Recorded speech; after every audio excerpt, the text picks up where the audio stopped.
예, 이번 주 이슈인데 네. 이번 주는 이슈 한 시간에 뭐 신림동 사건이 서현역 사건이 계속 나는 바람에 네. 우리가 오늘 좀 염 교수하고 둘이서 집중적으로 한 2시간 정도 네. 하고 봐요. 긴급 진단. 해보려고 합니다. 해야 돼요. 예, 이거는 한 번은 좀 다루고 가는 게 좋겠. 너무 심각해서. 예, 예. 저도 그런 거. 이게 다중이 집결하는 그 장소에서 이 무작위 범죄 네. 이런 게 발생하면 사회가 너무 흉흉해서요. 네. 이 그 공포가 대중들 절대 다수한테 미치는 영향이 어마어마하거든요. 네, 네. 무작위 살인이라고 이름 지셨네요. 예, 무작위 뭐 사실은 무작위 뭐 무동기 우리 뭐 이렇게 얘기하지만 사실은 무작위 무동기는 아니에요. 범인 입장에서는 네. 뭐가 있으니까. 네. 먼저 났던 사건 순으로 좀 볼까요, 네, 정 교수님? 네. 신림동 사건부터 봐야 되겠죠. 네. 예, 먹자골목인데 거기. 순대타운 있고요. 그러니까 네. 거기죠. 이게 신림동 사건이 일어난 게 7월 21일이에요. 네. 7월 21일 날 오후 2시 07분경. 네. 그리고 대낮입니다. 네. 서울 관악구 신림역 4번 출구 인근의 골목이라고 그랬으니까 거기 먹자골목 맞는 것 같아요. 내가 네. 거기에요. 거기에서 이제 그 흉기를 휘둘러 조선이더만요. 이름이 예, 조선 조선입니다. 외자더라고요. 예. 요놈이 이제 흉기 휘둘르는 바람에 제일 안타까운 게 이거 20대 남성이 하나 예. 사망했어요. 졸업하고 저 취업하려고 준비하고 있었고 서울로 올라와 가지고 저 아마 집값이 싼데 그거 알아보려고 그날 신림동 갔다가 벼락 맞은 거예요. 직구하러 가신 직구하러 거예요? 갔다가. 아유, 어떻게. 이 진짜 안타까워. 이게 20대 남성 그렇고 그다음에 그 사람 찌르고 난 다음에 이 새끼 보셨죠? 예. 그 영상 봤죠? 예. 카리에서 피가 뚝뚝 떨어져요. 예. 이 저 20대 그 살해 당한 사람 그 청년은 14번인가 15번 찔렸어요. 계속 쓰러진 상태에서 막 저항하는데도 계속 찌르고 예. 저항도 안 하고 움직이지도 않는데도 두세 번을 더 찌르더라고. 예. 그렇게 잔인하게 살해한 다음에 피 뚝뚝 흘리는 거 뒷짐지고 걸어가요. 예. 그러다가 앞에 눈에 띄니까 공격 순차적으로 그래갖고 3명을 찔렀는데 3명 중상이에요. 중상이시라면. 예. 이게 참나 이게 대낮에 말이에요. 그 조선이라는 요놈은 90년생이더라고요. 아, 90년생이요. 예, 33살이니까 90년생이고요. 네. 요 내가 자세히 알아봤더니 사회복무요원은 필했더라고요. 아, 군대 갔다 왔네요. 예, 사회복무원은 필했고 현재 상태는 무직이고 네. 키가 168이에요. 예. 요놈이 부모하고는 교류를 거의 안 한대요. 아, 부모하고는. 예, 부모하고 교류 안 하고 대림동 출신인데 예. 서울 사람이. 최종학년 중학교 예. 졸업이고요. 중졸이에요. 예, 중졸이고요. 예. 요놈이 독산동 구로구 독산동에 할머니 집이 있고 네. 그 다음에 인천 쪽에 이모 집이 있대요. 네. 그 지 부모한테 안 가고 이모 집에서 며칠 있다 할머니 집에 며칠 있다 왔다리 갔다리 하면서 어떻게 보면 주거부중이에요. 그러니까 금천구 쪽에서 왔다 갔다 하는 거예요. 예, 주거부정인 거예요. 예. 그런 놈이 조선이라는 놈이. 네. 뭐 결국 이렇게 한 사람을 죽였으니까 살인. 예. 그 다음에 3명을 죽이려고 했지만 중상에 그쳤으니까 살인 미수. 살인 미수네요. 그다음에 막 칼 훔친 것 때문에 절도를 또 의율한 것 같아요. 네, 네. 그 다음에 사기가 이게 뭔지 모르겠는데 이거 좀 보자고요, 그것도. 이거 뭐 있겠죠? 예. 요놈 그 말이 염 교수님 들어보셨죠? 잡히자마자 한 얘기. 언론사에서 들었어요. 나는 불행하게 사는데 남들도 불행하게 만들고 싶었고 나 분노에 가득 차서 내가 범행한 거다. 네. 뭐 이렇게 얘기했다가 또 어떤 때 물어보면 할머니한테 너 왜 그렇게 사냐? 네. 그러고 저 속된 말로 찐빠 먹어서 네. 그것 때문에 이제 그 질책을 들어서 화가 나서 범행했다. 또 이렇게 얘기했다가 아이고. 또 조사받으면 오래전부터 사람 그 살인에 대한 욕구가 있었다. 욕구가 있었대요. 이렇게도 얘기하고 네. 그리고 본인 스스로 얘기해요. 네. 사이코패스 성향이 난 있는 것 같다. 이 새끼 잘 진짜 났네. 어떻게 보면 이거 저 프로파일러 3명 동원해 가지고 PCR 검사 했어요. 네. 근데 한다고 그랬다가 안 한다 그랬다가 계속 번복하는 바람에 겨우 설득해 가지고 아마 이제 PCR 검사 한 것 같고 아직 그 검찰이 송치되기 전이라 점수 발표를 안 한 것 같은데 네. 저 40점 만점에 우리나라에서 25점 이상이 사이코패스로 보잖아요. 네. 그러니까 뭐 기준에 부합한다 하니까 25점 이상은 나왔다고 봐야 되겠죠? 아직 발표는 안 그게 했어요. 무슨 의미가 있겠어? 사이코. 그런데 저는 이거 PCR 검사 요거는 그 신빙성에 좀 네. 회의적입니다. 왜 그러냐면 본인이 막 자꾸 한다고 그랬다 안 한다고 그랬다 이게 번복한다면 네. 걔를 설득해서 저 만드는 그 PCR 검사는 정확도가 아마 많이 떨어질 그 겁니다. 교수님 아시잖아요. 자가보고기 때문에 자가보고는 자기 마음대로 조작이 가능하잖아요. 그러면 뭐 프로파일러가 뭐 물어보는 것도 뭐 얼마든지 내가 뭐 조작해서 대답할 수 네, 있죠. 또라이로 하려면 또라이 되는 거고. 그래서 이거는 네. 뭐 자연스러운 어떤 그 절차를 통해서 PCR 검사한 거하고는 좀 달라서 네. 그거는 큰 의미 없어 보이고요. 그럼 신상 공개 결정 난 거죠? 얘가 이거는? 7월 26일 날, 7월 21일 날 범행하고 네. 7월 26일 날 이제 신상 공개 결정 내렸어요. 서울경찰청에서. 예, 예전에는 이제 경찰서 단위에서 했어요. 예. 신상 공개. 예, 위원회 있죠. 그런데 이제 지금은 지방청으로 이관해서 네. 지방청에서 결정합니다. 그래서 신상 공개 위원회를 개최를 해요. 그래서 이제 어떤 경우는 9명이 하고 어떤 경우는 7명이 하고 뭐 이렇게 하는데 네. 현직 경찰관 뭐 담당 수사관도 들어갈 수 있고 수사과장이나 그러면 외부 이제 전문가 예. 법학자라든지 예. 심리학자라든지 뭐 변호사라든지 네. 뭐 이렇게 동원해 가지고 뭐 7명에서 9명 사이에 신상공개위원회를 구성을 해가지고 거기에서 이제 결정이 되면 하는 건데 얘는 결국 결정이 된 거예요. 근거 법규는 뭐 잘 아시겠지만 특정 강력범죄의 처벌 등에 관한 특례법 네. 8조의 2예요. 네. 그게 아마 강호순이 사건이 터지고 난 다음에 이 강호순이가 지 얼굴 밝혀지니까 난리 친 거 아니에요. 우리 자식, 내 자식들은 어떡하라고. 그 유명하잖아요. 내 자식은 어떡하냐고. 그 기상 나쁜 놈의 새끼 말이야. 근데 그래서 그 당시에 조선일보하고 중앙일보인가가 강호순이 얼굴 원래 저 시베리안 허스키하고 네, 사진 허스키 찍는 하고 거 있었잖아요. 네, 네. 그거 조선일보하고 중앙일보가 먼저 냈었어요 얼굴. 그거 냈는데 저 강호순이가 방방 뜨고 난리 나고 궁극적으로 인권위원회에서 문제 삼았죠. 네. 그 바람에 각 신문에서 알아서 안 냈어요. 이제 그때부터 저 모자이크 처리하고 강호순이 것도. 그리고 그 이후에 이제 특정 강력범죄의 처벌 등에 관한 법률 8조의 2가 만들어지면서 최초의 그 수혜자 혜택을 보신 분이 김수철이에요. 초등학생 끌고 가고 성범죄 저질렀던 새끼 운동장에서. 그러니까 강호순이가 그걸 뿌려놓고 김수철이가 혜택을 제일 먼저 보기 시작해서 고유정이 정유정이 이제 쭉 혜택 본 장학생들이 나온 거죠. 네. 그런 케이스입니다. 그런데 그 신상공개 관련돼서 특정 강력범죄의 처벌 등에 관한 특례법 8조의 2에 나와 있는 거 한 번은 더 말씀드리겠어요. 범죄의 잔인성입니다. 잔인성, 잔혹성. 그 다음에 그 결과로 중대한 그 어떤 피해가 발생. 그렇죠. 피해가 발생해서. 그 다음에 네. 이제 범죄로 인정할 만한 충분한 증거가 있다. 뒷받침할 수 있는 네, 증거가 네, 네. 있어야 되고, 네. 그 다음에 이제 국민의 알 권리 차원에서, 알 권리. 그 다음에 재범 방지를 네. 위해서, 요런 그 조건에 부합해서 이제 그 신상을 공개하는 거고, 19세 이하는 절대 또 못합니다. 네. 범인이 19세 이하면, 네. 그거 이제 그 신상 공개 규정인데, 하여튼 7월 26일 날 신상 공개가 됐습니다.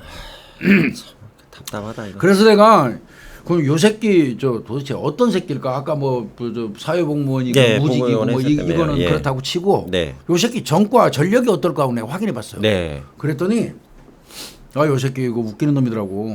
물론 이제 전과가 3개예요. 아, 3개예요. 그 3개 전과는 전과예요 말 그대로. 전과고. 성인이 돼가지고 저지른 전과예요. 예. 예. 근데 그 이전에 예. 몇 개인 줄 아세요, 영 교수님? 소년연금 몇 개 있어요? 소년부 성취된 게 14건. 이 새끼는 따지고 보면요. 어린애 때부터 사고 쳤어 그렇지 14범에다가 그 3범. 성인 돼 갖고 3범 그러면 16범이에요. 엄밀히 얘기하면. 얜 진짜 이거 기본적인 범죄꾼인 겁니다, 이거. 그러네. 이거 계속 법률만 저지르고 살았네. 예, 소년부 성취 뭐 14건은 잘 아시다시피 전과에도 안 올라가잖아요. 네, 소년부 네. 간 거는. 네. 그러니까 그거에 대해서는 정난하게 얘가 무슨 범죄를 저질렀는지는 그 언론도 안 나오고 잘 표기 안 해요. 네. 또 뭐 저희도 불편해서 나는 몇 가지는 알고 있어요. 네, 네. 근데 설명 드리기 좀 그렇고 네. 성인이 되고 난 다음에 이제 3건 그 범죄 저지른 거 보면은 네. 첫 번째 게요. 2010년도 1월 달이에요. 1월에 2010년도 1월에 신림동에 있는 그 주점에서 술을 처먹다가 20살 때요. 네. 그러니까 이제 소년부 성취 사건이 아니야 이때부터. 술 먹다가 옆에 있는 사람 옆 테이블하고 시비 붙었어요. 주점에서. 예. 그래가지고 소주병으로 그 사람 때렸어요. 소주병으로 어린 새끼가. 소주병으로 찍었다는 얘기네요. 예. 네.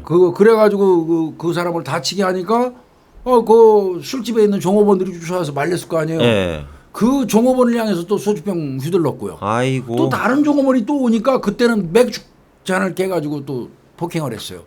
이게 폭력성이 아주 농후한 놈인 겁니다. 기본적으로. 이게 정신줄 놓고 사는 놈이네. 그게 2010년도 1월 달이에요. 그러니까 소년부 아니에요, 이제 그때부터는. 그래서 이 새끼는 그때 소년부 성취 14건, 그것도 폭력이 다수 섞여 있기 때문에 상습성이 있다고 판단돼 가지고 징역 1년 6월에 집행유예 2년을 받았어요. 아, 집유를 받았네. 이때 보냈어야 되는 거예요. 이때 교도소 바로 보냈어야 돼요. 네. 그래서 첫 번째가 집행유예를 받아버린 거예요. 예. 그리고 이제 영등포에서 차 오는 데 가서 턱 받아가지고 전형적인 보험 사기, 퍽치기, 교통사고 보험 사기. 그거 딱 걸려 들어가고 벌금 150만 원 부른 게 있어요. 이것도 150밖에 안 돼요. 이게 쓰레기짓만 하는 거예요. 그리고 이제 한 10년 쉬었어요. 예. 인천에서. 예. 요것도 이제 자동차 손해배상 보장법 위반으로 벌금 50만 원 물었는데 예. 요것도 보험 사기 관련된 거예요. 그러네요. 예. 그러니까 성인이 돼가지고 이 전과 3개 올라간 건 첫 번째는 폭행. 예, 폭행성에. 근데 이때 놀래긴 놀랐어요, 이 새끼. 예. 나는 경미한 폭행만 저질러도 그 전에 소년부 성취 14건이 작용을 해서 뭐 구속을 일단 그때도 구속됐다가 집행유예 받았을 거 아니에요. 유치장에 수감되는구나. 그래서 폭행을 안 하기 시작했어요. 외상이 있으니까. 그거 이제 안 하고 그 대신 이제 보험 사기 쪽으로 한 더 건 했던 거죠. 이거 조폭들이 가는 게 일반적인 길인데. 딱 아주 엘리트 코스 밟고 있는 거예요. 예, 이거 완전 에이스 코스네요. 예. 예, 이 조선이라는 놈이 그런 놈이고요.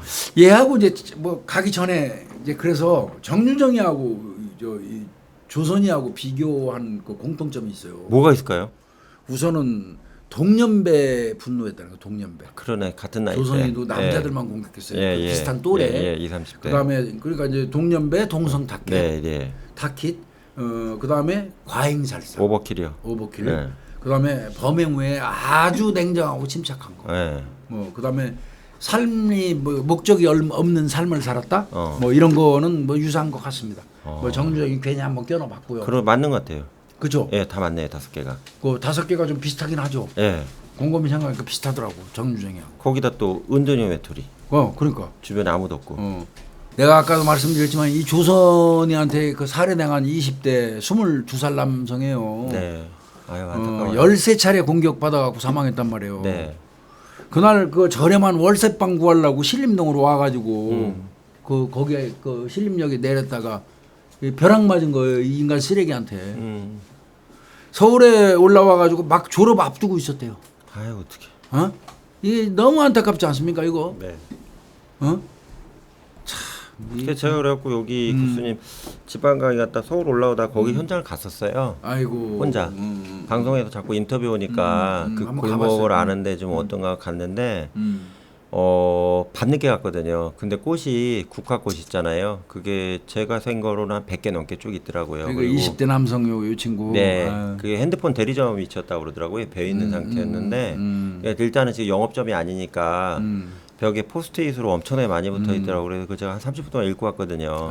근데 보면서 제가 좀 화가 나는 게 그 젊은 분 이분이 돌아가신 거에 대해서 그 국민들이 제가 볼 땐 사회적 그 재난이나 참사로 보는 것 같더라고요. 거의 그런 수준. 네, 범죄 사건으로도 보지만 이거 우리가 보호를 못했다 이런 얘기들이 너무 많이 나와 있어서 아픈 거죠. 예, 참 안 됐네요. 너무 안타깝죠 이거. 예. 그 20대 22살 이 청년이 졸업 앞두고 있었다 그러니까 예. 이제 아마 취업하고 집세가 많이 나오고 하니까 신림동 쪽에 좀 그쪽에, 저렴한데 원룸이 월세방 많다고 같은 거 그러더라고요. 구하려고 거기 예. 갔던 모양이에요. 예. 갔다가 이 새끼만 나왔고 그냥 다가와서 찌르니까 뭐 속수무 책이지 뭐. 그러면 교수님 이 조선이란 놈이 이런 그 사전에 천하의 그 준비를 철저하게 했던 거예요. 그게. 여기 보시면 네. 차례 내가 이제 좀 준비해 왔는데 예. 요놈 뭐 수법 보면 저 영상 보신 분들 있을 거예요. 잔인하더라고요. 검정옷입니다. 검정옷. 예. 이상하게 범행할 때 검정옷 네. 검정 옷 입고 그다음에 뒷짐지고 아까 얘기한 예, 칼 예. 이렇게 피 안 숨기고 보이게 하고 하려고요. 갑자기 그냥 예. 공격했고. 네. 그다음에 도주하다가 마주친 사람들 그냥 막 공격한 거예요. 네. 그 칼을 내가 확인해 봤더니 25cm예요. 전체 길이가. 그러면 날 전체가 25cm면 손잡이 10cm 빼도 15cm 이상의 날 길이가 길죠. 엄청 그 예, 위험한 칼입니다 예, 이거. 예. 뭐 다시 말씀드리지만 한 30초 정도 공격했어요. 그 청년한테. 예. 갑자기 달라들어가지고 한 30초 정도 막 공격해가지고 처음에 땅바닥에 쓰러지잖아요. 공격하고 예. 쓰러져가지고 밑에서 저항한단 말이에요. 예. 그런데도 계속 공격하니까 나중에 내가 볼 때는 사망한 것 같더라고. 예. 그 상태에서 두세 번을 더 찔러요.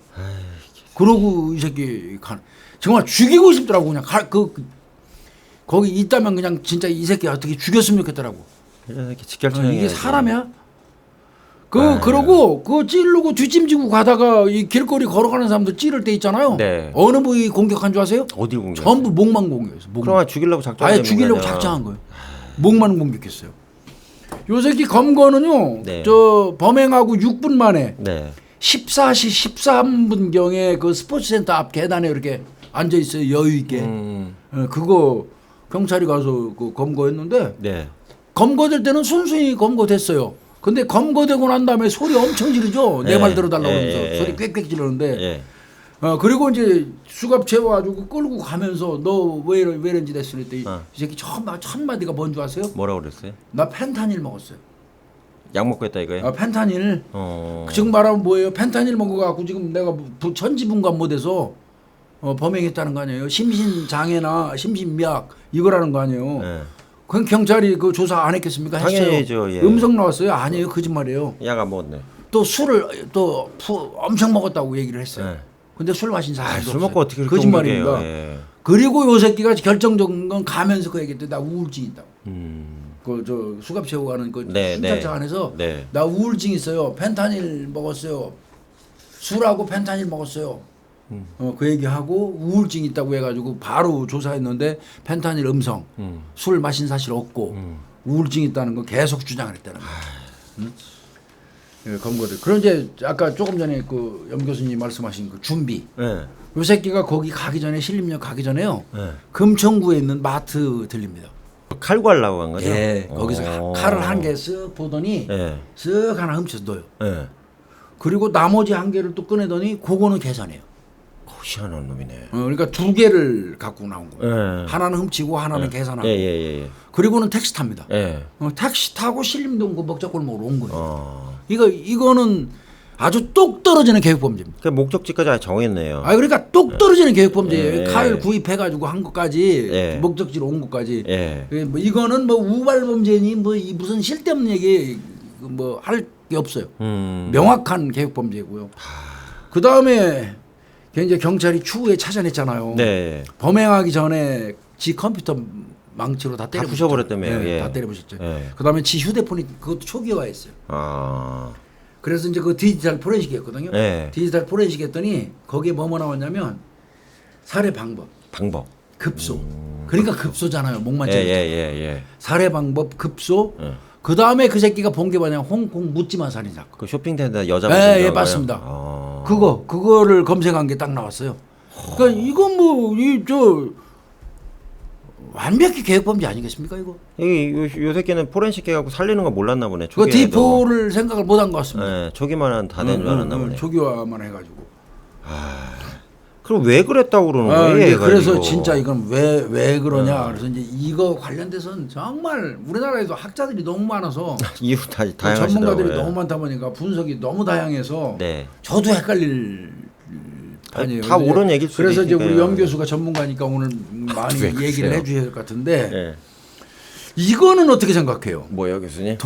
동년배에 대한 시기 질투. 요 부분은 염 교수는 이게 타당성이 있다고 봐요, 안 봐요? 저는 타당성은 있다고 봐요. 타당성이 있다고 보이고. 왜 그러냐면 일단 그 행복한 자를 죽이고 싶어하는 게 우리나라만 있는 게 아니고 미국에도 있고 유럽에도 있고 특히 이제 제가 이런 말씀 죄송하지만 그 신분제 사회가 무너진 사회에서는 그러니까 대중을 대상으로 한 공격이 많대요. 근데 이제 인도 같은 데 같이 이제 카스트가 카스트가 좀 남아 있고 태국도 왜 왕족 있고 귀족 있고 거기도 나름대로 신분제가 있다며요. 이런 데는 그러니까 윗단계 신분에 대해서 공격하는가 이런 게 좀 많이 없대요. 왜 그러면 처벌도 셀 뿐만 아니라 또 강력하게 대응을 하니까. 근데 이제 우리나라 같이 신분제가 없는 사회 있잖아요. 다 똑같은 시민 사회. 이런 사회에서는 상대방이 이제 나보다 돈이 많거나 먹고 사는 문제가 해결되면 그게 좀 행복해 보이는 이런 게 더 강해질 수가 있거든요. 근데 그거를 이제 대부분은 극복을 해서 내가 저만 사람만큼 노력해서 저 사람 같이 가야지 이게 대부분인데 이 조선 같은 이놈 새끼 이런 같은 놈들은 지가 잘못한 건 생각도 안 하고 왜 저 사람들은 맨날 웃으면서 다니지 저 사람들은 왜 저렇게 맛있는 거 먹지 이러면서 그거 자체를 그냥 계속 분노의 이유로 삼는 거죠. 이게 이제 그러니까 내가 가지지 못한 것을 가진 자에 대한 시기. 네. 근데 그렇게 보기에는 나는 약간 회의적인 게 네.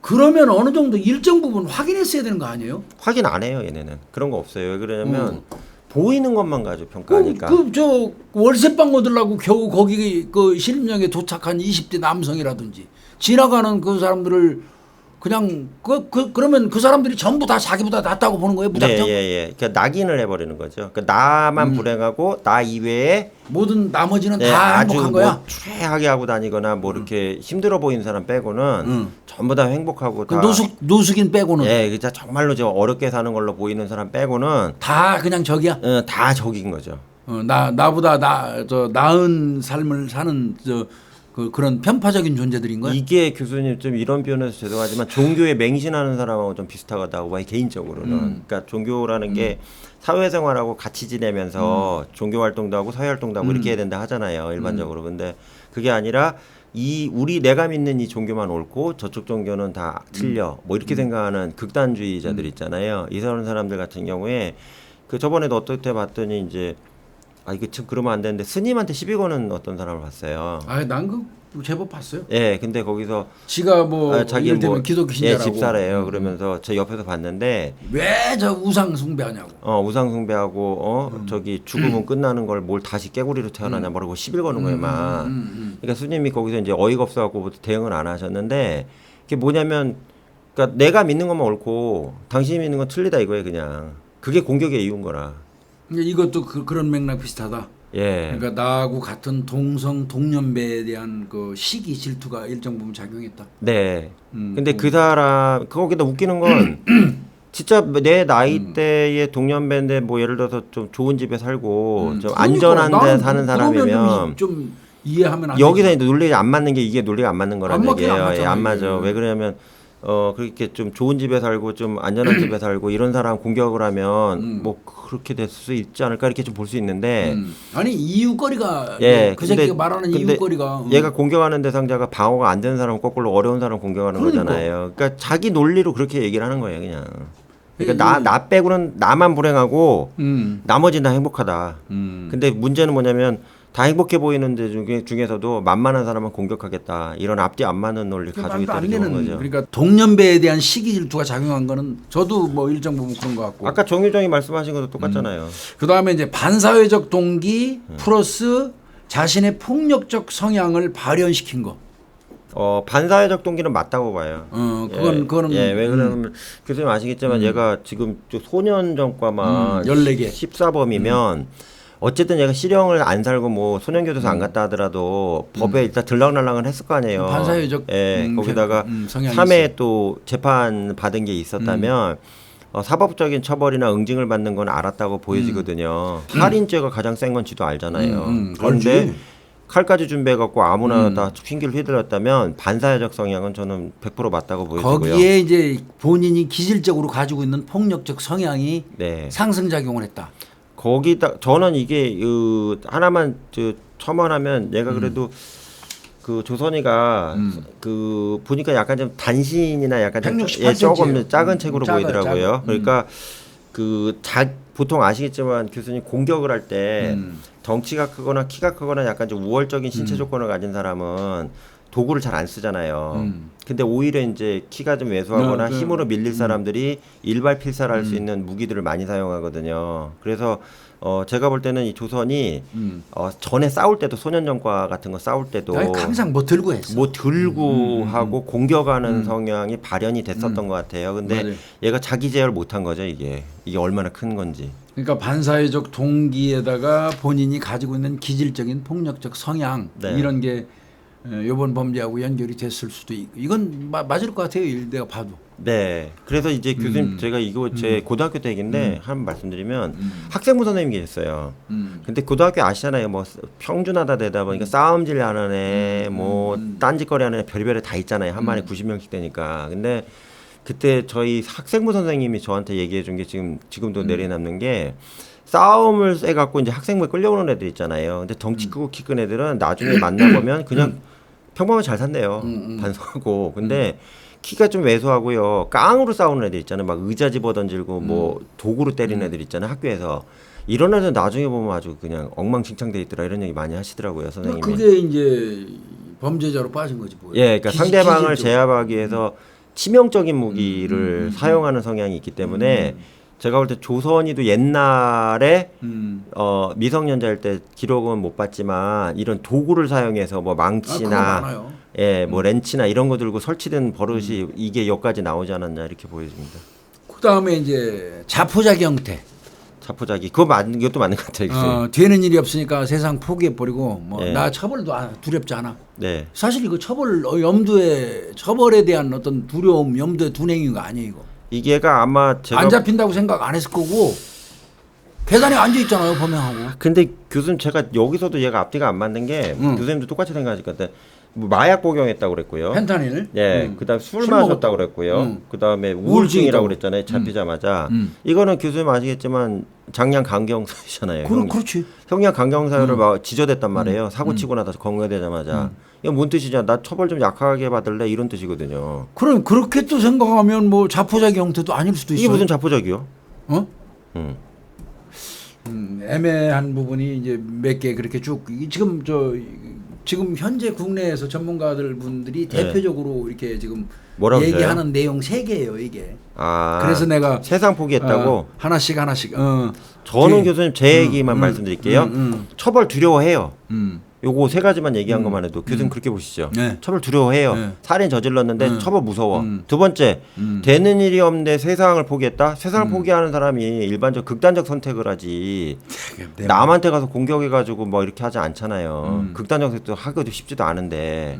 그리고 백주대낮에 누군가를 공격했다는 거는 제가 볼 때는 교수님 사회를 우습게 보는 성격을 가지고 있는 아이가 지가 살다가 이게 안 되니까 이 사회도 내가 무게 갖고 제압을 할 수 있다고 이 소위 말하는 슈퍼맨 같은 이거 슈퍼맨 신드롬이 실제 있거든요. 이놈이 예, 그러니까 사회적 테러를 하는 애 중에 세상을 내가 무너뜨릴 수 있어. 세상이 나의 지배 아예 권력하에 내려올 수 있어. 그럼 왜 내가 세게 하면 얘들이 겁먹을 거야. 이렇게 생각하는 경우가 있거든요. 전 조선이 그렇지 않았냐 보고 있잖아요. 조선이. 예. 지금 제 내가 사담입니다, 이거. 이거는 뭐 다양한 의견을 제시할 수 있고. 교수님은 어떻게 돼요? 이제 그래서 아까 한 몇 가지가 이거 언론에 나온 게 이제 전문가분들 얘기하는 내용이 쭉 나오더라고. 그래서 내가 이제 한번 여쭤보고 뭐 타당성 있는 것도 있고 조금 다른 생각이 있을 수도 있으니까 이제 한번 여쭤봤고. 근데 나는 이제 조선을 보면서 어떤 생각을 했냐면 얘가 14번 정도 소년원 들락날락 했잖아요. 네. 그러면 계산해 보니까 1년에 한 2번 정도 들락거렸어요. 그렇게 되죠. 예. 1년에 한 2번. 그러면 1년에 한 2번 정도를 소년원을 들락날락 그 나이 때 했다는 얘기는 얘는 죄의식 없는 애예요. 없죠. 죄의식 없는 거예요. 즉 말하면 반성 자체를 할 줄 모르는 아이예요. 예. 이런 아이인데 이 문제는 그때 풀어주고 또 풀어주니까 제대로 된 처벌만 있었으면 지 죄가 내가 지은 죄가 굉장히 심각하구나. 내가 잘못돼서 이렇게 처벌을 받는구나 하는 인식이 있었을 거예요. 제 생각은 그래요. 맞아요. 근데 1년에 2번씩 들어가도 계속 풀어줬어. 계속 풀어줬잖아. 계속 풀어주니까 내가 지은 죄 이렇게 심각한 거 아니네. 네. 이거 별거 아니네. 뭐 이런 인식이 좀 머리에 있었을 것 같은 생각이 들고요. 네. 그러다 보니까 그 이후에 이제 그 뭐 징역형을 주거나 이제 처벌을 강력하게 했잖아요. 성인이 된 다음에. 그러니까 이때는 이제 어떤 생각을 하냐면 나는 저 소년원 때도 14번 들락날락할 때도 뭐 별거 아니게 바로바로 나오고 내가 지은 죄가 그렇게 큰 것 같지도 않은데 아니 요즘에는 왜 나를 바로 잡아갖고 유치하게 구속시키고 나를 비난을 막 하고 이 사람들이 그래. 이거 오히려 지 행위에 대한 지가 그 저 반성보다는 별거 아닌 일에 나한테 비난하고 처벌을 주려고 덤비는 다수가 미운 거야. 당연하죠. 극단적으로 미운 거야 이제 그때부터. 그래 그들에 대한 분노 불만이 엄청나게 쌓이는 거지 이제. 네. 그러니까 그 사람들을 공격하는 형태 무작위로. 나는 이런 식으로 얘가 범행에 나서지 않았나 이런 생각이 들어요. 그리고 또 하나는 제가 이제 방송국 한국문화대 인터뷰 때 얘기를 했는데 그 남성에 대한 컴플렉스가 있어요. 그 요놈 자신이. 그러니까 여성하고 왜 그런 거기 그 길이 여성도 상당히 많이 지나다니시거든요. 그래갖고 여성분들도 많이 그 남성보다 더 많았을 거예요. 이거 걸어가는 사람들. 근데 여성이나 노인분들 건들지 않고 남성 나이대 20, 30대 동년배. 제압하기 어려운 사람을 공격을 했잖아요. 이거 봤을 때는 그동안 삶의 과정에서 뭐 어떤 상황인지 모르겠지만 남성, 그러니까 자기 나이대 남성들을 지배하거나 통제하고자 하는 욕구가 되게 강했는데 안 됐던 거죠. 자기한테 통제되거나 지배되던 또래들이 없었다는 얘기죠. 그러니까 이게 이제 분노가 표출돼 갖고 그냥 저 나이대에 저 대상을 공격하자 이러지 않느냐 분석도 좀 해보거든요. 아니 그거는 뭐 충분히 타당성이 있어. 이게 너무 특이한 케이스라. 그래서 제가 늘 말씀드리는데요. 네. 저는 그 철학이 형사 그 하면서부터 내가 항상 그 얘기했잖아요. 책에도 썼지만 자기가 잘못한 만치 반드시 거기에 상응한 대가를 치러야 된다고 생각하는 사람이에요. 그 이유는 뭐냐면 내가 한 행위에 대한 책임을 진다는 뜻이거든요. 근데 얘가 14번 정도를 들락날락 했는데 1년에 2번씩 들락날락 했는데도 맨날 풀려 나오니까 자기가 그 한 행동 그 범죄가 별거 아니라는 인식이 머릿속에 꽉 자리 잡혔어요. 그렇다 많이 얘기하세요 수사관들도. 네, 그래서 상응한 처벌이 되지 않으면 그 어떻게 보면 만연하게 느껴져 가지고 그 범죄에 무감각해진다는 그 논리가 맞는 거예요. 그래서 이제 제가 교수님과 똑같은 일맥상통한 얘기인데 이제 수사관 교육을 가끔 가잖아요. 하면 저번에 검찰 수사관 교육을 갔는데 그 검찰 수사관 계장님들이 똑같은 얘기 하시는 거예요. 뭐냐면 이제 21살짜리가 상습절도로 잡혀왔대요. 근데 이제 소년용과를 때려봤더니 교수님한테 열 몇 개가 나오는 거야. 그럼 방법 없잖아. 누진해야 되잖아요. 그건 다 보내야 되잖아 법원에. 그래서 구속을 너 구속이야 딱 그랬더니 그러더래요. 아저씨 내가 왜 구속이 돼요 이러더래요. 별거 아닌데. 야 인마 너 이전에 사고 친 거 있잖아 그랬더니 그때는 그냥 내보내주던데 이게 뭔 일이에요 이렇게 하더래요. 맞아요. 얘도 이럴 가능성 교수님 말씀 그렇다는 얘기죠. 그러니까 상응한 처벌이 그렇게 중요한 겁니다. 상응한 처벌이라는. 그러니까 애들 저기 나쁜 애들 손봐야 돼요. 상응한 처벌이 주어져야지 자신의 행위가 심각하다는 걸 깨닫는데 소년범 13번 그 범행하는 동안에 단 한 번도 상응한 처벌을 안 준 거예요. 그러다 보니까 이거 별거 아닌 거야 이게. 그런데 나이 좀 한 살 먹어갖고 성인으로 딱 바뀌자마자 사고 한번 쳤잖아. 그러더니 바로 떨고도 구속시켜버려. 아니 별것도 아닌 거 같고 내가 가난하고 나 못 산다 그래갖고 나를 무시해가지고 나를 구속시키네. 그동안 내가 13번 14번 댕겨두고 별거 아니었는데 말이야. 사실은 그 소년은 그 들락거린 거 중에서는 아까 신림동 사건 처음에 병 휘두른 거 있잖아요. 그거보다 심각한 게 몇 개 더 있어요. 그러겠죠. 그럴 때도 자기 그 구속 안 되고 별거 없었는데 그건 소년원 얘기 소년부기 때문에 그랬던 거거든요. 근데 이 새끼는 그렇게 생각 안 한 거예요. 그때 별거 아니었는데 내가 한 살 더 먹었다고 이제는 떨커덕 나 구속시키고 막 나를 비난하네. 거기에 대한 분노. 자기는 이해가 안 되지. 그래서 이제 공격 대상으로 그냥 일반인들을 이제 선정한 거예요. 전 개인적으로 그런 느낌이 좀 들어요. 그래서 일부 또 교수님들 얘기 들어봐 똑같이 얘기하시더라고요. 뭐냐 그 다 아시나 봐요. 그쪽 그 인터뷰 교수님들도. 그러니까 이전에 제대로 처벌이 한두 번이라도 이루어졌다면 그래 나는 이게 중요하다고 봐요. 겁이 나서라도 이런 거 언감생님 생각도 안 했을 텐데. 맞아요. 소년사법제도가 너무 그 교육 맞습니다. 선도주의로 가니까 맞습니다. 이런 불행을 자초하지 않았냐. 자초라고 표현하시더라고요. 맞습니다. 나는 적어도 그래요. 소년부에 요즘 소년범들이 들락거리잖아요.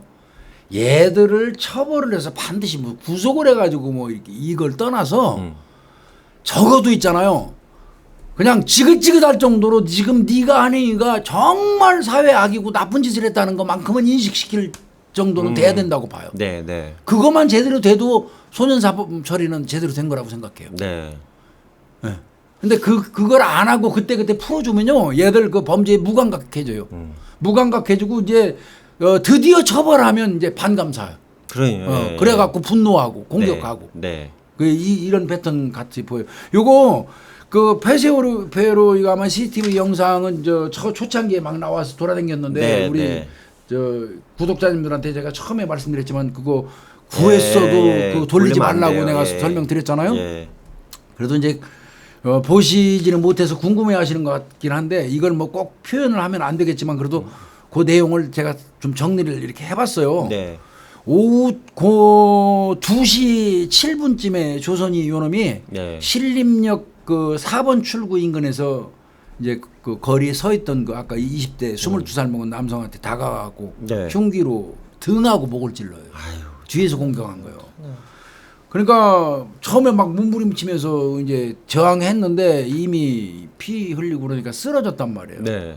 그 쓰러진 사람 이제 목 부위 계속해서 이게 공격하고 이놈이 달아났는데 바로 이분은 그 주변에 있는 사람들이 그 신고해가지고 병원으로 후송됐어요. 네, 네. 그런데도 사망했어요. 네. 이미.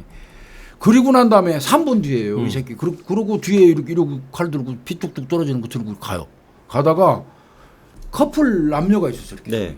그 남자하고 이게 이제 그 여자하고 걸어가는데 뒤에서 그 남자 찔르려고 그랬다고요. 그런데 그 여자가 팔로 그 새끼 확 밀어내. 여자분이 밀었다며요. 그나마 그렇지 않으면 죽었어요. 예. 밀어내니까 그 바람에 살았지. 네. 그리고 두 사람이 도망갔다고요. 네, 네. 이게 이제 이 공격 시도가 한 번 더 있어. 이것도 잘못하면 사망했어요, 이분. 예. 그 애인 정말 잘 만나서 예. 사는 거예요. 그 다음에 1분 뒤에 바로 예. 그 실패하고 1분 뒤에 그 상점 앞에서 걸어가고 있는 남자를 쫓아가갖고 찌르려고 그랬어요. 근데 그분은 또 가방으로 막더라고. 가방으로 막 잘하신 거예요. 가방 진짜 잘 막았어요. 가방이 좋은 그 바람에 이 새끼 공격 못했어요. 예. 그리고 이 남성분은 딱딱 그 상점으로 들어가서 피신 하더라고요. 네. 그래서 요거 한번 넘어갔고요. 네. 그리고 또 1분 뒤 있다. 2시 12분. 그러니까 1분 단위로 눈에 띄는 대로 그런 거예요. 걸린데 족격 공격. 고등학생 애들 둘이 있었어요. 예. 얘들 둘을 공격하는데 네. 그래서 그 하나는 얼굴에 자상 입었고요. 예. 또 하나는 목에 자상 입었어요. 그런데 얘들이 그래도 밀치고 그 인근에 있는 카페로 도망가는 바람에 그나마 큰 저거는 없었고요. 그리고 또 1분 뒤에 13분에 그러니까 쭉 가면서 막 찌른 거야 무작위로. 고속도로 방면으로 이러면 뛰다가 이제 경찰한테 발각돼 갖고 그 계단 앞에 앉아 있다가 20분경에 이제 그 체포된 그걸로 마무리가 된 건데 결국은 이걸로 인해서 이 22세 올해 졸업반 그 청년만 그냥 그 생을 달래버린 그런 사건이. 근데 이제 교수 제가 이거 관련해서 또 우려가 되는 게 일단 첫째 경찰이 그때 체포하는 장면이 나왔잖아요. 나왔어요. 나왔는데 거기서 존댓말을 하면서 그러니까 경칭을 쓰면서 칼 뭐 버리세요 이렇게 한 거 있잖아요. 이거 관련해서 좀 많은 지금 문제가 나오더라고요. 예, 교수님 이건 어떻게 생각하세요? 아니 그거는 내가 생각할 때 그거 가지고는 물론 이놈에 대한 분노 때문에 저런 새끼한테 무슨 존댓말을 쓰냐는 그런 그 생각들이 뭐 있겠죠. 화가 나고 그러니까. 근데 그 부분은 뭐 칼 버리세요, 칼 버려, 뭐 이런 거 등등 그게 뭐 꼭 구분해야 될 필요는 없다고 생각이 드는데. 근데 분명한 거는 나도 이거 교본을 많이 썼거든요. 네. 저는 교본에 그렇게 썼어요. 칼 버려, 칼 버려, 칼 버려. 3회 복창이에요. 3회 연창. 자, 그 테이저건을 딱 꺼내가지고 칼 버려. 근데 안 버려. 그러면 한 10초 정도 있다가 다시 칼 버려. 칼 버려 했는데 바로 안 버린다고 바로 뻥 쏘지 말고 3회 연창하라고 그랬어요. 칼 버려. 한 10초 기다렸다가 그래도 안 버려. 두 번째야 칼 버려. 그래도 안 버려. 또 한 10초 있다가 칼 버려. 세 번째까지도 안 버리고 버티면 쏴라. 그래서 칼 버려로 써 있어요. 교본에는 분명히. 잘하신 거예요. 칼 버려. 근데 어떻게 뭐 요번에 워낙 지리산에 청학골에서 태어난 경찰인지 모르겠지만 칼버리세요 한 모양이죠. 아니, 대부분이 다 그러고 있어가지고. 예, 그럴 필요는 없습니다. 우리 저 후배들 만약에 듣고 있다면 교본에 나온 대로 하세요. 교본에 분명히 칼 버려로 돼 있어요. 칼 버리세요. 그러고 그럴 필요도 없고요. 저는 기본적으로 칼 버리세요라고 교본이 써 있어도 저 같으면 칼 버려 이 새끼야 그럴 거예요. 죽여버린다 그럴 것 같아. 칼 버려 이 새끼야 당장 그러지. 너 칼 안 놔? 그러지. 아직 근데 요즘에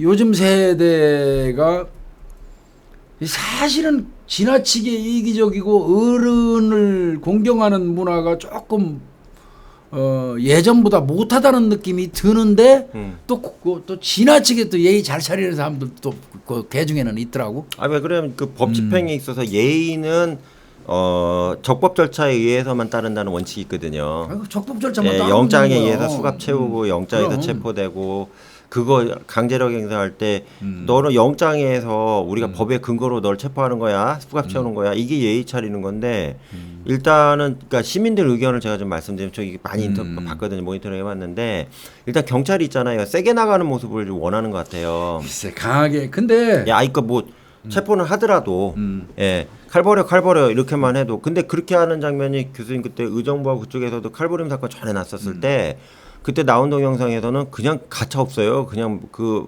반말하고 제압을 하려고 기싸움으로 눌러버리더라고요 경찰관들이. 글쎄 그 성향이 다른 거겠지만 글쎄 그렇게 할 필요는 없어 보이는데 그러니까 또 그렇다고 그거를 또 뭐 경찰의 어떤 범인을 검거 활동하는 과정에서 뭐 존댓말 썼다고 해가지고 그거를 경찰이 비난받을 이유는 저는 그건 아니라고 봐요. 그건 아니라고 저는 그건 아니라고 봐요. 네. 그래도 저 개인적으로는 제가 시민 입장에서 말씀드리는 건 경찰청에서도 좀 매뉴얼에 인질 사건은 자극하면 안 되잖아요. 그러니까 최대한 상대방한테 부드러운 말을 쓰라고 인질 관련된 거는 아예 매뉴얼에 있고 근데 그 흉기를 가지고 난동을 부리는 범인을 대상으로 일단은 그런 부분에서 좀 고민해봤으면 좋겠고요. 나는 그거는 기본적으로 경찰 개개인의 그것까지 위에서 교본에 만들어갖고 이렇게 하세요 저렇게 해서 구체적으로 할 필요 없는 거고 경찰 개개인이 가진 소양의 문제라고 저는 생각이 들거든요. 어떤 부분이 있냐면 위험한 행동을 하고 있고 그런 놈이라면 그거는 나도 강하게 나가가지고 그놈을 제압을 해야 된단 말이에요. 그 강하게 나가서 제압을 할 사람이 선생님 칼 버리세요 그러면 그놈이 아주 금방 말 잘 듣겠어요? 속된 말로 눈 부릅뜨고 이 새끼야 그거 안 내려 죽여버리기 전에 빨리 내려 이 새끼야. 아마 또 그렇게 내가 지금 말한 것처럼 하면 또 아무리 경찰이라도 또 인권 요구하고 말이야 그럼 되냐고 또 그럴 수도 있으니까 뭐 그 부분에 대한 대답은 좀 제가 좀 그렇고요. 그리고 요전번에 그 용산 초등생 사건 하면서 유영철이 저 관련돼서 옆차기 사건 그 얘기할 때 이제 피해자 어머니가 우산을 들고 계단으로 뛰어 올라오니까 유영철이 낀 상태에서 발로 밀어가지고 계단으로 굴러떨어진 그 내용이 있어서 그거 제가 설명하면서 이제 그 강대원 그 당시 형사과장 얘기하면서 그때는 기동대장이지 그 얘기하면서 하고 있던 경찰관을 이제 그때 발령 냈거든요 일단 여론이 팽배하니까 그랬다가 경찰 내부에서 강력 형사들은 속된 말로 수갑반 운동까지 했다고 이게 원래 보호를 해야 되니까 가해자도 아무리 유영철이가 나쁜 놈이라도 일단 경찰 수중에 있는 한은 그 새끼를 아무 무리 없이 깨끗한 상태로 재판에 회부할 의무가 있어요. 그놈이 다쳐도 그 호송하던 경찰관은 징계 먹습니다. 그래서 이제 그런 부분이 참작이 너무 안 된 거 아니냐 해가지고 그 당시에 강력 형사들이 뭐 수갑도 받나봐자 뭐 이런 얘기 등등이 나왔었고 그래도 이제 그게 효율적으로 어느 정도 잘 돼서 끝났는데 그거는 그 발로 그 경찰관을 옹호하고자 한 얘기도 아니고요. 내가 그런 그 에피소드 그런 상황이 있었다. 그리고 경찰 내부에서는 그런 일이 있었고 그때 언론은 이랬고 그걸 다 내가 소개를 한 건데 그거 관련돼서 무슨 오해가 또 있었어요. 편 들었다는 식으로 이렇게 얘기하면 그러면 무서워서 방송 못 합니다. 있었던 얘기를 내가 어떻게 여기 와서 소개하겠어요. 그리고 두 번째는 교수님 저도 여쭤보고 싶은 게 이런 상황이 발생했을 때 총기 대응에 대해서도 많은 얘기들이 나오더라고요. 총기 대응. 기자들도 많이 물어봤어요. 그러니까 하다못해 뭐 대퇴부라도 쏘든가 아니면 공포탄을 쏴서 저거 쫄게 해야 되는데 왜 그렇게 안 하냐 이런 의견이 되게 많은가 봐요 시중에서. 근데 이제 이 상황은 내가 볼 때는 그래요. 네. 앉아 있을 때 이 새끼가 순순히 검거되지 네, 그렇죠. 않고 대응을 했다면 네. 그건 총기가 발사됐을 겁니다. 네. 그런데 아무리 흉악한 범죄를 저질렀다고 하더라도 순순히 제압되는 범인한테 그렇죠. 총을 쏘면 그거야말로 과잉진압이거든요. 그래서 이제 그 부분은 아니 국민들 저 정서적 심정적으로는 그런 새끼 현장에 쏴 죽여도 시원치 않죠 진짜. 네. 안 그래요? 이제 그거는 좀 말하나 말하고. 말하나 많은 얘기고요. 그래서 이제 그런 어려운 부분은 있어요. 자, 이 사건이 뻥 터지고 나니까 예. 시끌시끌했죠. 아주 그리고 우리 사회 전체 그냥 그 충격이 엄청났어요. 파장이. 모방 범죄 나온다고 난리 막 났었잖아요. 그러고 막 여기저기서 그때부터 이제 막 여기서 어디 역을 공격하네 뭐를 하네 이게 올리기 시작했단 말이에요. 네. 그러기 시작하더니 나는 이거 이 사건 날 때 분명히 제 경험상 유사한 장소 아니면 비슷한 장소에서 분명히 한두 건은 더 있을 거라고 예, 그렇게 저는 생각했어요. 네. 그래서 경계에 철저히 해야 된다고 저는. 네.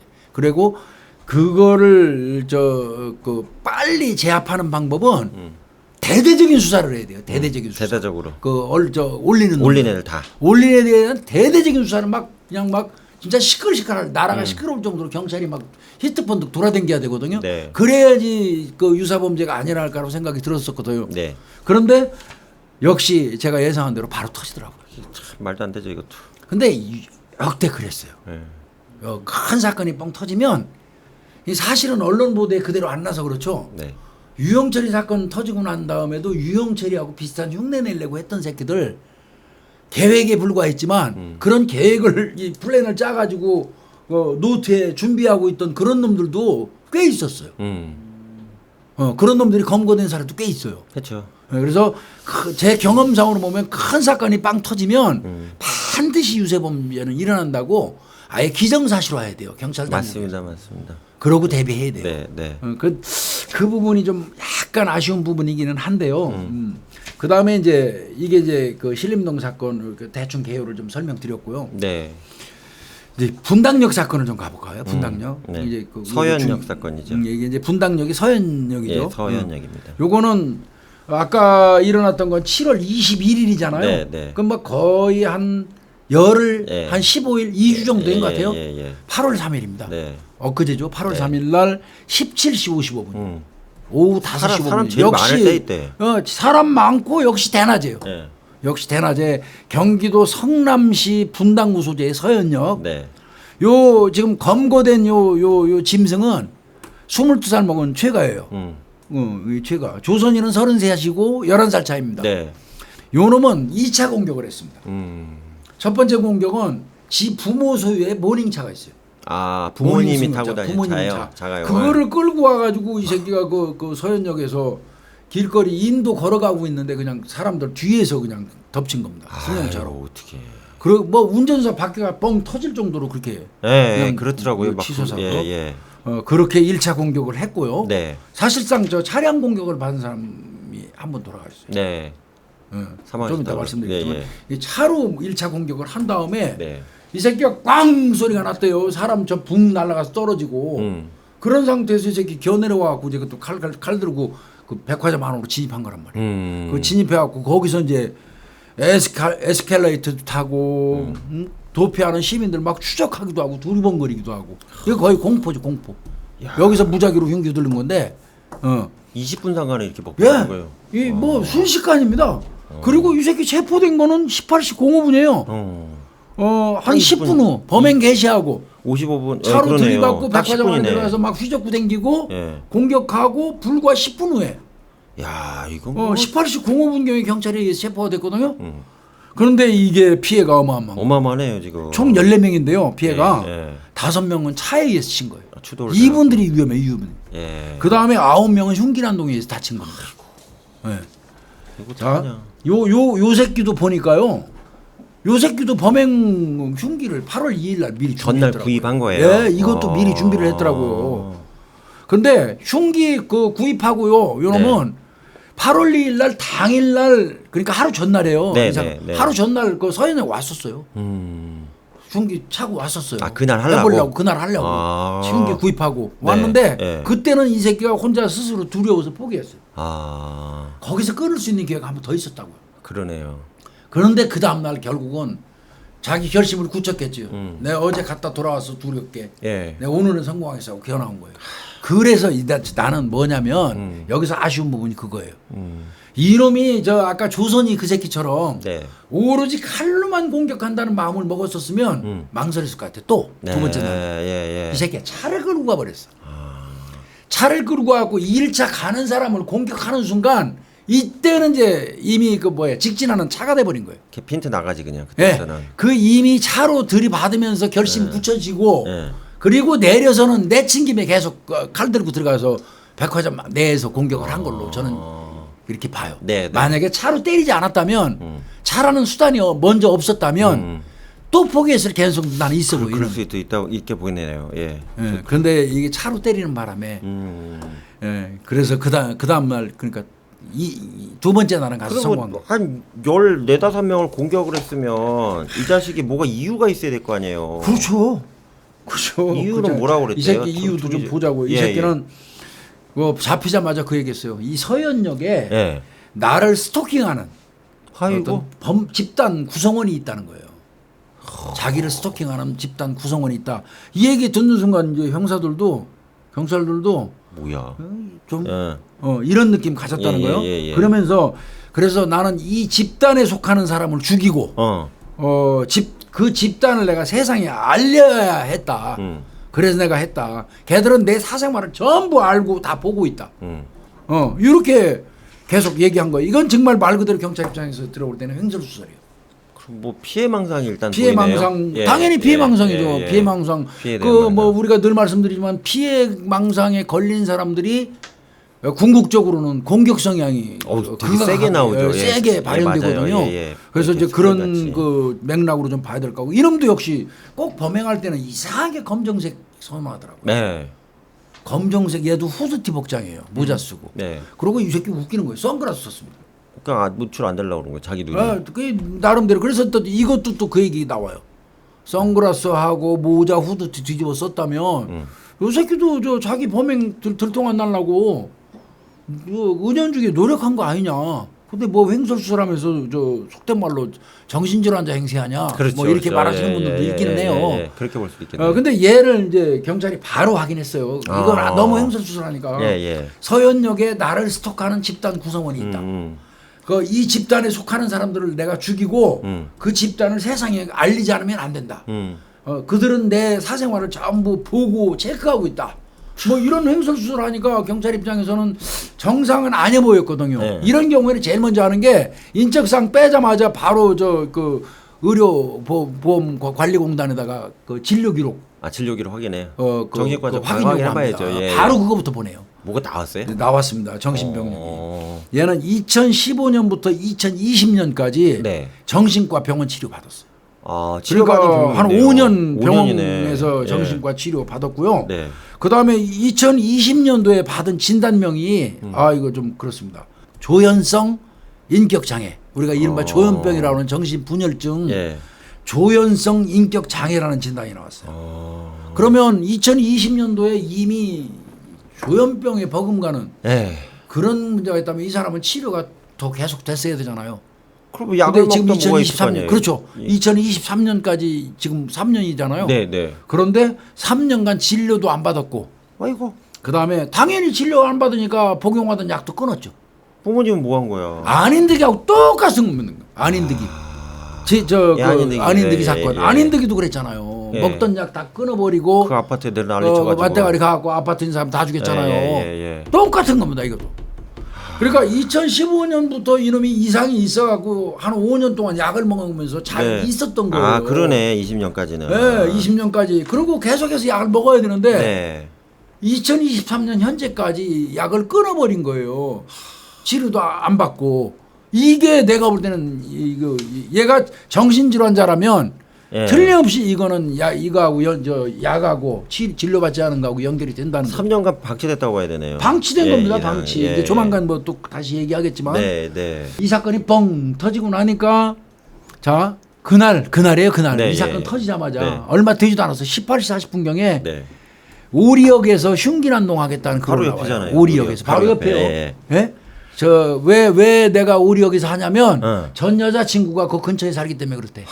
이런 식으로 근거까지 대면서 어떤 놈이 미친 놈이 올렸어요. 18시 40분에. 예.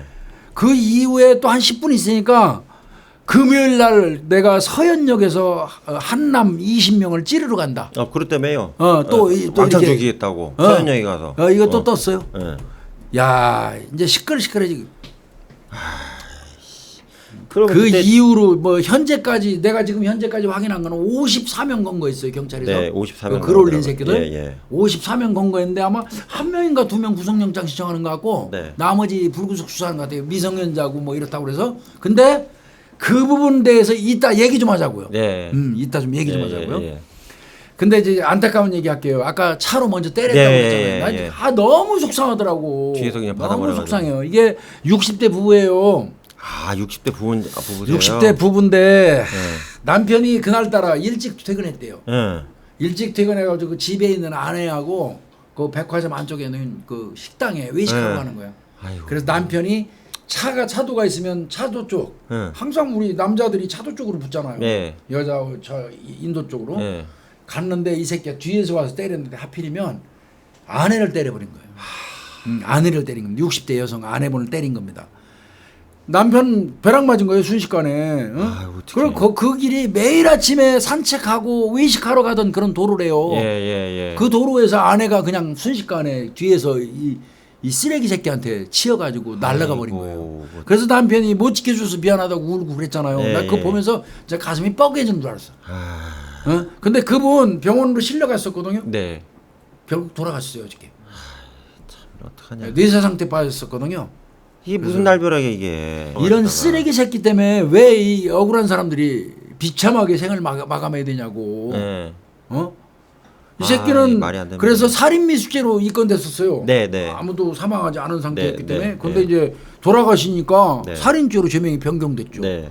그래서 수원 성남지원에서 영장실질심사 갖고 이제 뭐 구속됐고. 네.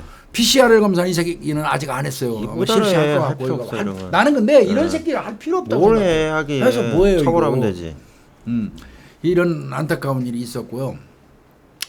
뭐 아까 말씀드린 것처럼 내가 이거 준비할 때는 42건 온라인에 올라왔다고 준비를 했는데 54명을 검거했으니까 그 네. 이후로도 계속 올라온 네, 거예요. 예. 내가 볼 때 이런 시기에 사회가 극도로 혼란하고 이렇게 어렵고 사람들이 공포에 빠져 있을 때 이런 글을 올리는 새끼들은 정말 쓰레기들입니다. 그건 맞아요. 나이가 많건 적건 간에 정말 인간 쓰레기들입니다. 네. 교수님 이게 이게 뭐 누구 죽인다고 이렇게 예고를 했다고 해서 살인 뭐 예비 음모 적용이 되나요? 안 됩니다. 안 되잖아요. 살인 예비 음모죄가 되려면 네. 적어도 준비한 정황, 예. 계획이 그 다 드러나야 돼요. 예. 근데 다중을 상대로 해서 올렸기 때문에 이 경우는 이제 뭐 수법까지 뭐 칼로 찔러서 살해하겠다 한다면 특수협박 네. 아니면 그냥 일반 협박. 예. 근데 특수협박은 3년 이하고 일반 협박은 3년 이하의 징역 500만 원 이하의 벌금이고 예. 특수협박이 아마 7년 이하의 징역에 1,000만 원 이하의 벌금인가 그럴 거예요. 그래서 특수협박으로 할 것 같은데 근데 광범위한 다중은 적용이 어렵잖아요. 특수협박이. 그래도 가능합니다. 사회적 테러는. 사회적 테러는. 그래서 뭐 보니까 이게 DC 인사이드에 많이 올라오더라고요. 네. 그다음에 SNS 통해서 뜨고 대학생 익명 컴퓨터 네. 그 커뮤니티에 많이 올라오더라고요. 네. 예, 오는데 이게 보니까 요 사례 몇 개 좀 찾아와 봤어요. 네. 하도 가깝해서. 네.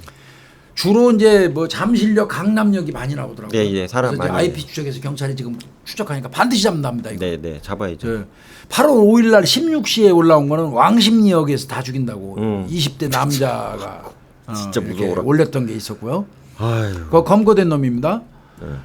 그다음에 뭐 특정 학교 정문 앞에서 5명 죽인다고 했는데 그건 미성년자에 잡아보니까 예. 그다음에 이제 밤 10시에 뭐 한티역에서 칼부림하겠다고 했는데 요건 수사 들어가니까 20살 먹은 놈이 자수했어요. 네. 그다음에 14살 먹은 중학생 놈이 말이야 미사역 일대에서 미사역에서. 살인한다고 예. 또 올렸고 부산도예요. 해운대 일대에서 살인한다고 했는데 그 잡아보니까 미성년자고. 예. 그다음에 대구대학교 익명 대구대 익명 커뮤니티에다가 경산에서 또 사람 죽인다고 올렸는데 잡아보니까 20대고. 아이고. 구미역에서 사람 죽인다고 올렸는데 그건 또 10대 미성년자고. 애들이 참. 이거 환장하겠다니까요 정말. 네.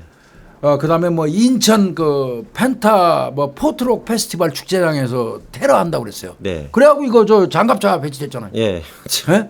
IP 추적하고 폭발물 처리반 다 가지고 인천 난리 났다고 그러더라고요. 예, 특공대 다 달라고 3만 명이 장갑차까지. 나오던데. 예. 이거 정말 거기다 교수님 제가 또 한 사례 말씀드리면 그 특정 공부를 열심히 하는 학원이 있어요.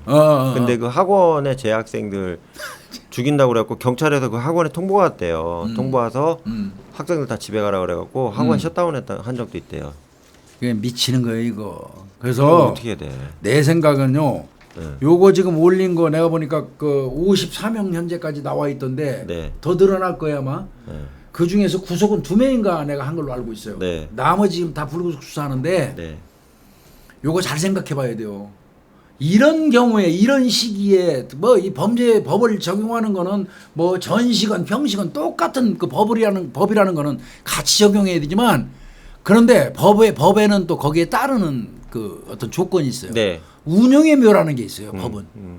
시기가 이러면 일벌백계 차원에서 강력하게 처벌해 줘야 돼요. 저는 다 구속영장 청구는 해야 된다고. 구속해야 되는 거예요. 네. 이거 구속영장 안 돼도 구속영장 네, 청구해야 되고요. 네. 그다음에 청구하고 그다음에 제일 중요한 거 있어요. 반드시 얘들로 인해서 출동했던 그 경찰 소방 그 경비 있죠. 네. 이거 민사로 다 청구해야 됩니다. 행정비용 미성년자 같으면 부모를 자기 자식을 제대로 관리하지 못한 책임의 그 부모한테 청구해야 되고 네. 성인이면 지가 마루고 닳도록 그 저 비용 벌어서 평생 살면서 갚아나가게 네. 이거 해야 돼요. 그래서 안팎으로 형사처벌과 민사가 한꺼번에 제대로 책임을 져야지 이렇게 무책임하고 무분별한 이 못된 짓 안 해요. 네. 요거는 저는 요 올리는 놈들 끝까지 추적해야 돼요. 아주 지긋지긋하게 추적해야 돼요. 저는 교수님 그 미국에 있는 제도 중에 그 행정 손실 비용 청구권이라는 게 있거든요. 이게 우리나라도 교수님 말씀다나 명문화됐으면 좋겠어요. 아예 법으로. 그러니까 저 민사 소송할 필요 없이. 예, 그냥 행정 손실 비용 청구에 관한 뭐 법률 해갖고 경찰이 너 때문에 5인 출동을 하거나 너 때문에 수사력 낭비가 됐는데 이거 인건비 다 계산하고 출동한 경찰 미국은 다 그렇게 하더만요. 경찰차 출동한 비용 그 다음에 혹시라도 그때 출동해갖고 대응을 못했다던가 소방서 같은데 5인 신고해갖고 못하잖아요. 그거에 대한 그 2차 피해 싹 다 물어요. 그거까지 추산해서. 예, 조접을 해야죠. 이거 그렇게 해야 돼요. 요번에 이거 미성년자라면 부모한테 책임 묻고요. 자식 잘못 기른 죄도 있는 거예요. 네. 그러고 성인 같으면 그 지금 정리해라 당장 그 돈 없으면 압류해놓으면 돼요. 계속 받아내야 돼요. 평생 동안. 그래서 이거 뿌리 뽑지 않으면 큰일 납니다. 우리 사회에. 교수님 또 법학이시니까 하나만 더 여쭤볼게요. 그 공중협박죄 신설에 대해서는 어떻게 생각하세요? 그 부분 관련돼서 그게 만약에 있다면 이건 뭐 바로 그 적용되겠죠. 공중협박죄 같은 경우는 다중을 대상으로 한 어떤 죽이겠다, 협박. 폭탄 던지겠다 하면은 뭐 이유 사실은 불문하고. 이제 그거는 거의 테러로 보거든요. 테러. 그 테러에 준해서 해야 되는데 그렇죠. 이것도 테러잖아요. 세분화해 가지고 법을 만들어 놔 버리면 뭘 유추해 가지고 앞으로 뭐 이렇게 해보겠다 저렇게 해보겠다 말 필요가 없죠. 머리 복잡하니까. 나는 근데 이제 제일 급한 거 몇 가지 사법방해죄 빨리 만들어야 되고 우리나라 그런 것도 필요하긴 해요. 공중 대중을 상대로 하는 어떤 뭐 무차별적인 어떤 공격을 그 하겠다. 테러 형태 테러보다는 낫지만 테러에 거의 준하는 형태의 범죄라면 요거를 처벌할 수 있는 그 법령을 만드는 것도 나쁘지 않아요. 법조계에서 교수님 그래도 생각이 있는 일부 법조인들이 이 얘기를 하시는 것 같더라고요. 야, 뭐 얘기하면 뭐 하냐고요. 만드는 사람 공중협박죄를 빨리 만들어야지 이것만 올려도 일단은 좀 교수님 말 다 구속시키고 처벌할 수 있으니까. 일단은 요 범인 최가 요놈 얘기만 잠깐 하고. 요놈은 이제 전문가들은 얘에 대해서 그렇게 얘기하더라고. 인격 장애하고 학업 열등감이 있다 이렇게 공부 되게 얘기했는데 잘했다며요. 왜 학업 열등감 얘기가 나오기 시작했냐면 요놈이 중학교 때까지는 영재 소리를 들었다는 거예요. 뭐 그래서 이과 분야에 그 굉장히 두각 수학 같습니다. 과학이나 수학. 영재예요. 그래서 올림피아드 참가도 했었다고 그래요 이 새끼가. 그런데 요놈이 아마 중학교 졸업 앞두고 2015년부터 치료가 시작됐다고 그러는데 정신질환이 온 것 같습니다. 예. 그래서 결국은 얘가 특목고를 가려고 그랬는데 그 고등학교 입학하는 게 진학에 실패를 했고 예. 그때부터 이제 이른바 얘기하는 은둔형 외톨이로 들어선 것 같고요. 근데 얘가 이제 그 아주 멘토로 삼은 사람이 지형이에요. 아, 진영이요. 지형은 이제 이 기숙형 명문고등학교에 진학해가지고 명문대 합격했다고 그래요. 수학은 뭐 엄청 잘한다고 그래요. 예. 그래서 형을 멘토로 따르고 지도 아마 비슷한 길을 가려고 했던 것 같아요. 그랬는데 아마 이 정신질환이 발발하면서 네. 좌절이 돼버린 거죠. 이제 그 부분 때문에 이제 뭐 학업 열등감. 그다음에 이 새끼가 이놈이 올린 글에도 그거 있어요. 꼭 고졸 출신 배달원 어쩌고 하는 거를 꼭 써서 올렸더라고. 그래서 뭐 자기가 무슨 학력이 풍부한 사람이면 나는 무슨 출신 이런 거 안 써요. 뭘 그런 걸 써. 근데 이제 고졸 출신이라는 거에 대해서 어떻게 보면 열등감의 표시 같은 것처럼 느껴졌어요. 얘가 쓴 거를 글을 보면 그런 거를 그때 안 써도 되거든요. 그래서 지딴에는 지형처럼 명문고등학교에 명문대학 가려고 생각했는데 못 가서 난 고졸이다 하는 그 어떤 뭐라 그럴까 자기 비하적인 그런 표현을 역설적으로 그렇게 쓴 것 같아요. 뭐 고졸 출신 배달원입니다. 뭐 이런 걸 썼는데 그렇게 쓸 이유 없잖아요. 그럴 필요 없죠. 그래서 이제 그런 부분이 요놈이 학업 열등감이 작용하는 거 아니냐 이제 이렇게 보는 분들도 있고요. 근데 얘 일반고에 들어가서도 한 학년 못 마치고 그만뒀대요. 그 이유가 대인기피증이 있었대요. 그 친구들 하나도 못 사겠대요. 사회성이 있어야지. 그분들 저 찾아본 거 내용 보니까 학교 다닐 때도 학교 뭐 친구들하고 전혀 어울리지 못했고 그런 부분 분명히 있었고 얘 아까 얘기한 것처럼 2020년까지 치료하고 조현성 인격 장애인데 그러니까 그거 분열성 인격 성격 장애라고 그래요. 네. 그런데 그 3년 동안 아예 안 한 거고요. 그 다음에 거기에다가 부모하고 같이 있기나 있었으면 부모가 관리가 좀 됐을 텐데. 관리했을 거예요. 예. 이 분당 소재 부모 집에서 나와갖고 이놈이 어떤 이유인지 모르겠는데 따로 살았어요. 근데 엄마 차를 또 가서 그날 가지고 온 겁니다. 거예요, 또 자기 차가 지금 아들이에서 가서 사고 난 것도 나중에 인터뷰하는 거 보니까 부모들 나중에 알았더라고. 내 차가 뉴스에 보니까 그렇지. 내 차 거기 있냐고 그러더라고. 거기 있냐고. 그러니까 이게 문제인. 그러니까 부모하고 같이 있기나 있었으면 이 통제 관리가 됐을 텐데 무슨 이유인지 나와 있는 바람에 이게 따로 생활하는 바람에 이게 고삐 풀린 진짜 뭐가 된 거예요. 네. 이런 부분이 이제 있고요. 그러면 교수님 고졸 출신 배달원도 거짓말이네. 중퇴했다 그랬잖아요. 뭐 한 학기 남기고 그만뒀다니까. 뭐 이제 그렇게 본인은 썼어요. 그러니까 모든 다 저기 딱 과장해서 하는구나. 예. 여기까지 저 일반적으로 두 사건 난 거를 좀 대충 얘기를 했고요. 네.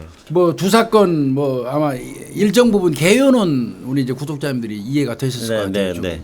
그러면 이제 제일 중요한 거, 이거는 이제 우리 그래도 염 교수님도 전문가고 하니까 한번 분석 및 대책 혹은 뭐 제언을 좀 한다.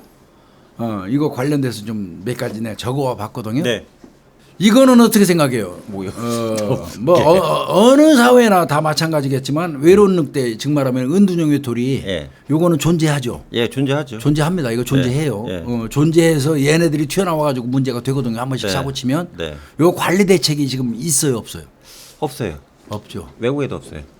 외국에도 없습니까? 은둔형 외톨이. 근데 일본 같은 경우는 상당히 시작되면서부터 히키코모리 관련돼서 되면서부터 일본에서는 꽤나 그 정부하고 각 사회 단체 학계까지 노력을 많이 한 걸로 알고 있거든요. 근데 이제 그거는 좀 약간 성향이 틀린 게 제가 뭐 다 맞진 않지만 일본 같은 경우는 이제 그 론 울프라고 그러잖아요. 그러니까 외로운 늑대 그냥 자체가 론 울프가 사회 현상인데 외로운 늑대 같은 경우에 그니까 쉽게 얘기하면 그 해야 할 사냥을 안 하는 외로운 늑대가 있고 먹어야 되는데 굶는 늑대예요.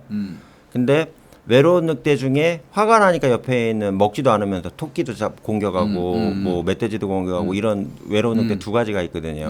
일본의 외로운 늑대는 그러니까 먹어야 될 사냥도 안 하는 거, 즉 직업 활동도 안 하고 말 그대로 그냥 완전히 끼꼬물이. 완전 은둔형. 그게 한 400만 명 된대요. 아니 차라리 그게 낫지 않나? 근데 이제 물론 이제 국가 사회적으로 전체적으로 큰 문제니까. 큰 문제지. 그래서 그분들을 사회로 좀 끄집어내올 목적으로 하는 그 사회적 대책 이런 거 쪽인 것 같고요.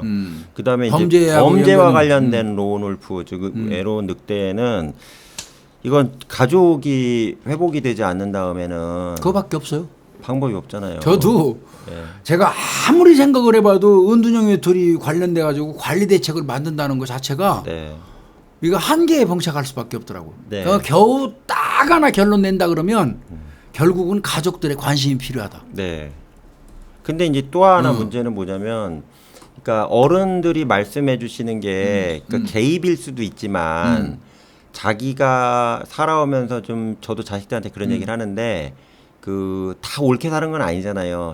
잘못된 선택을 한 적도 있고 수없는 시행착오 속에 사는 거니까. 좋은 기회가 날린 적도 있고 하니까 그런 시기나 이런 것들에 대해서 조언을 해주는데 일부에서는 일부 젊은 층에서는 이거를 이제 그 쓸데없는 관심이나 개입 그다음에 소위 말하는 참견 이제 뭐 꼰대라고 표현한다든가 또는 라떼는 말이야 이런 식으로 차별적으로 본단 말이에요. 비하하죠. 비하하는 발언이죠. 어른들 얘기를. 그러니까 그런 것들에 대해서 거부적인 사회 문화가 계속 확대가 된다면 아무리 부모님하고 같이 살아도 갈등만 증폭되지 그게 뭐 관리가 되겠어요. 그러니까 이게 사회 현상하고 연결이 되는 거예요. 예. 저는 개인적으로 그렇게 봐요. 그러니까 저가 이제 후배들한테 이제 교육을 하거나 강의할 때도 얘기하는 게 선배가 얘기하는 게 잔소리로 들릴 수도 있지만 그리고 다 옳지는 않다는 건 다 알고 있어요. 옳지 않을 수도 있지만 좀 추려서 뺄 거는 빼먹고 아닌 거는 그 제껴라 제가 이렇게 얘기를 하는데 그렇게 얘기 나오는 순간부터 저 사람은 시대에 뒤떨어진 얘기하고 있어. 그러니까 그 꼰대 얘기 중에서도 좋은 얘기 있을 거 아니에요. 그리고 또 하나는 학교 교육의 문제라고 봐요, 교수님. 왜 그러면 지금 일 터지는 것들이 대부분 학교에서 선생님들이 뭐 좀 떠들다는 거 시끄러울 때 제어를 안 하고 마음대로 학교 다니는 세대에서 일부 이제 학교에서 통제가 안 되니까 사회 나와서도 통제가 안 되잖아요. 그러니까 그런 것들이 옛날에는 보통 주 범죄가 뭐 40대, 30대들이 많았는데 지금 20대, 10대로 내려가 버려갖고 뭐 난리잖아요. 그런 거 놓고 봤을 때는 사회 구성원으로서 살아가는 교육이 안 된 것도 그냥 아무나 그냥 공격해도 된다는 이런 문제가 아니냐 이렇게 보여지고요. 하나만 더 추가로 말씀드리면 그 정신질환에 대해서 일부 인권단체가 이분들을 수용을 하거나 강제 치료받는 거에 대해서 못하게 해갖고 지금 이게 지금 안 되고 있잖아요. 근데 지금 교수님도 몇 번 계속 저하고 같이 할 때 말씀하신 사건 중에 관리나 치료가 안 된 조현병이나 일부의 조현병 환자 다 공격적인 건 아니니까요. 예. 또는 뭐 망상장애나 또는 피해망상 이런 것들 치료를 받아야 됨에도 불구하고 스스로 치료를 안 받는다던가 치료 사각지대가 돼갖고 엄한 사람이 목숨 잃는 사건들이 계속 발생하고 있거든요. 이건 대안을 좀 만들어야 된다는 얘기죠. 저는. 그래요. 하나 뭐 외로운 늑대는 진짜 관리 대책은 가족들의 관심이 필요하고 그리고 이제 뭐 세대 간의 어떤 그런 부분 관련돼서 저는 한마디 이건 얘기하고 싶어요. 노인이 하나 돌아가시면 도서관이 하나 없어지는 거예요. 맞아요. 그렇게 얘기해요. 도서관이 하나 없어지는 사회적 지혜가 다 날아가는 거죠. 그런 부분은 좀 생각해 볼 필요 있다. 근데 교수님 처벌 약한 건 어떻게 생각하세요?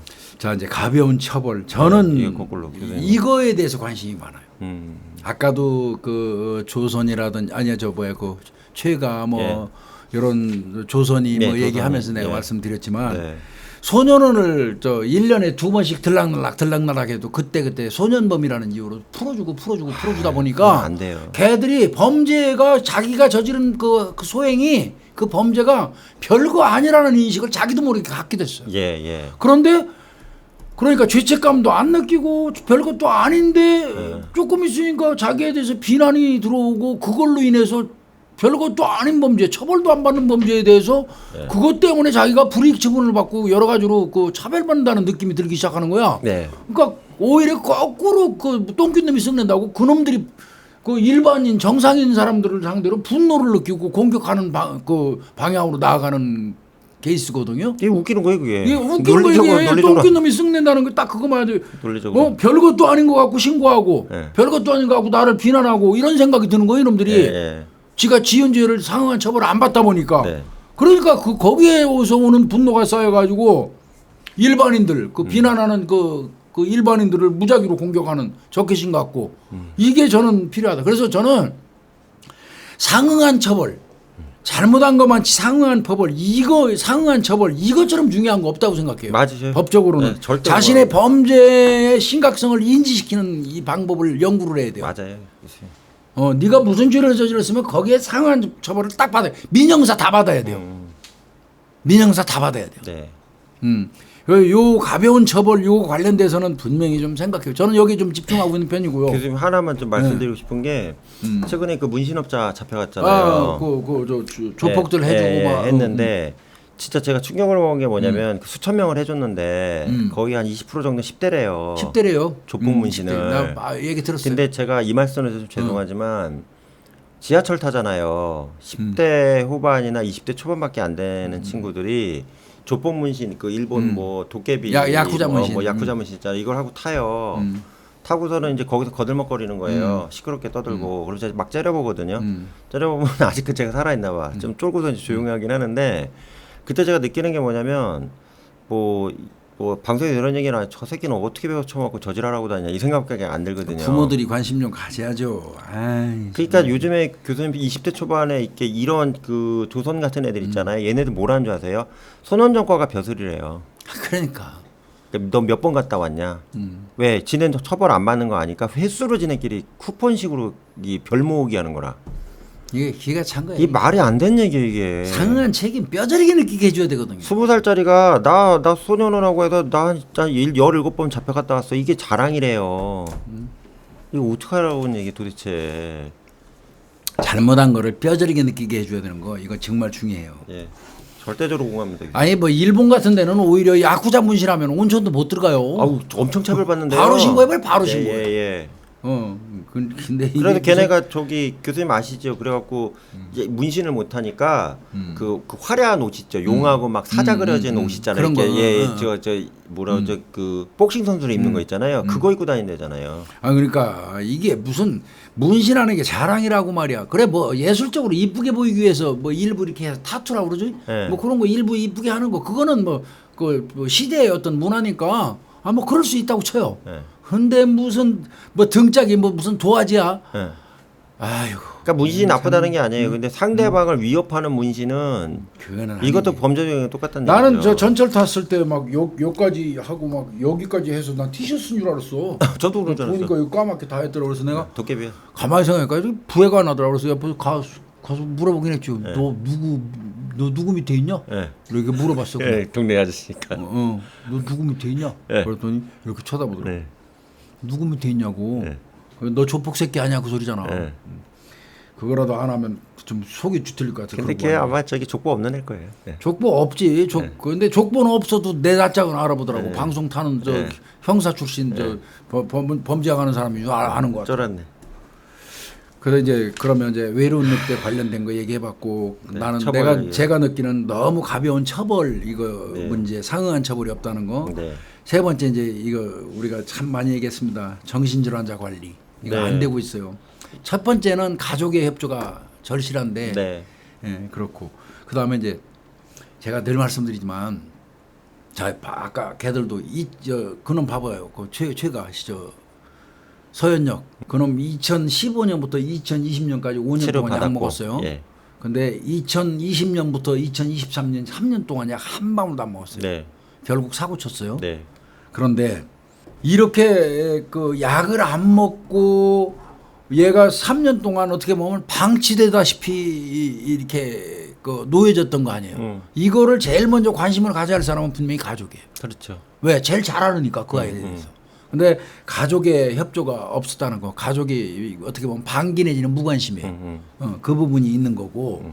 근데 이제 제가 늘 얘기하는 거는 근데 그 가족의 입장은 무작정 말할 수가 없더라고. 그렇죠. 그거는 대체로 집안이 꽤 사는 애들이 있는 집안, 잘 사는 집안에 그런 조현병 환자 아이들이 하나 있으면 이 경제적인 어떤 부를 이용해서 관리가 되더라고. 네, 대체로 네.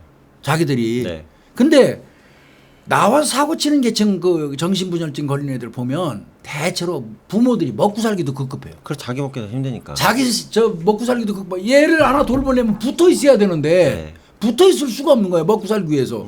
그러니까 경제적으로 대체로 빈곤한 사람들인 경우가 많더라고요. 네. 그렇다면 제가 맨날 말씀드렸잖아. 제가 뭐 호주 거 뭐 어디 여러 나라 네덜란드니 뭐 몇 군데 내가 연구해서 가지고 있는 논문도 있어요. 그거 보니까 그 나라에선 지역사회에서 특히 공격 성향을 띠고 있다고 판단되는 정신분열증 환자를 무슨 걸러요. 그래가지고 그들에 대한 관리를 가족이 할 수 있도록 하는 게 1차 그 부여예요. 네. 근데 가족이 얘기한 것처럼 경제적으로 빈곤하잖아요. 반드시 국가하고 지자체가 개입해요. 그렇게 해야죠. 네, 개입해가지고 그들이 통제하고 관리하고 양맥해요. 네. 이 시스템이 우리나라 없어요 지금. 네. 이거 왜 안 하냐고. 이거 노래 많이 불렀거든요 제가. 해야죠. 근데 안 하는 이유 압니다. 안 하는 이유는 뭘까요? 뭐냐면 일단은 이러려면 얘가 공격 성향을 띠고 있다.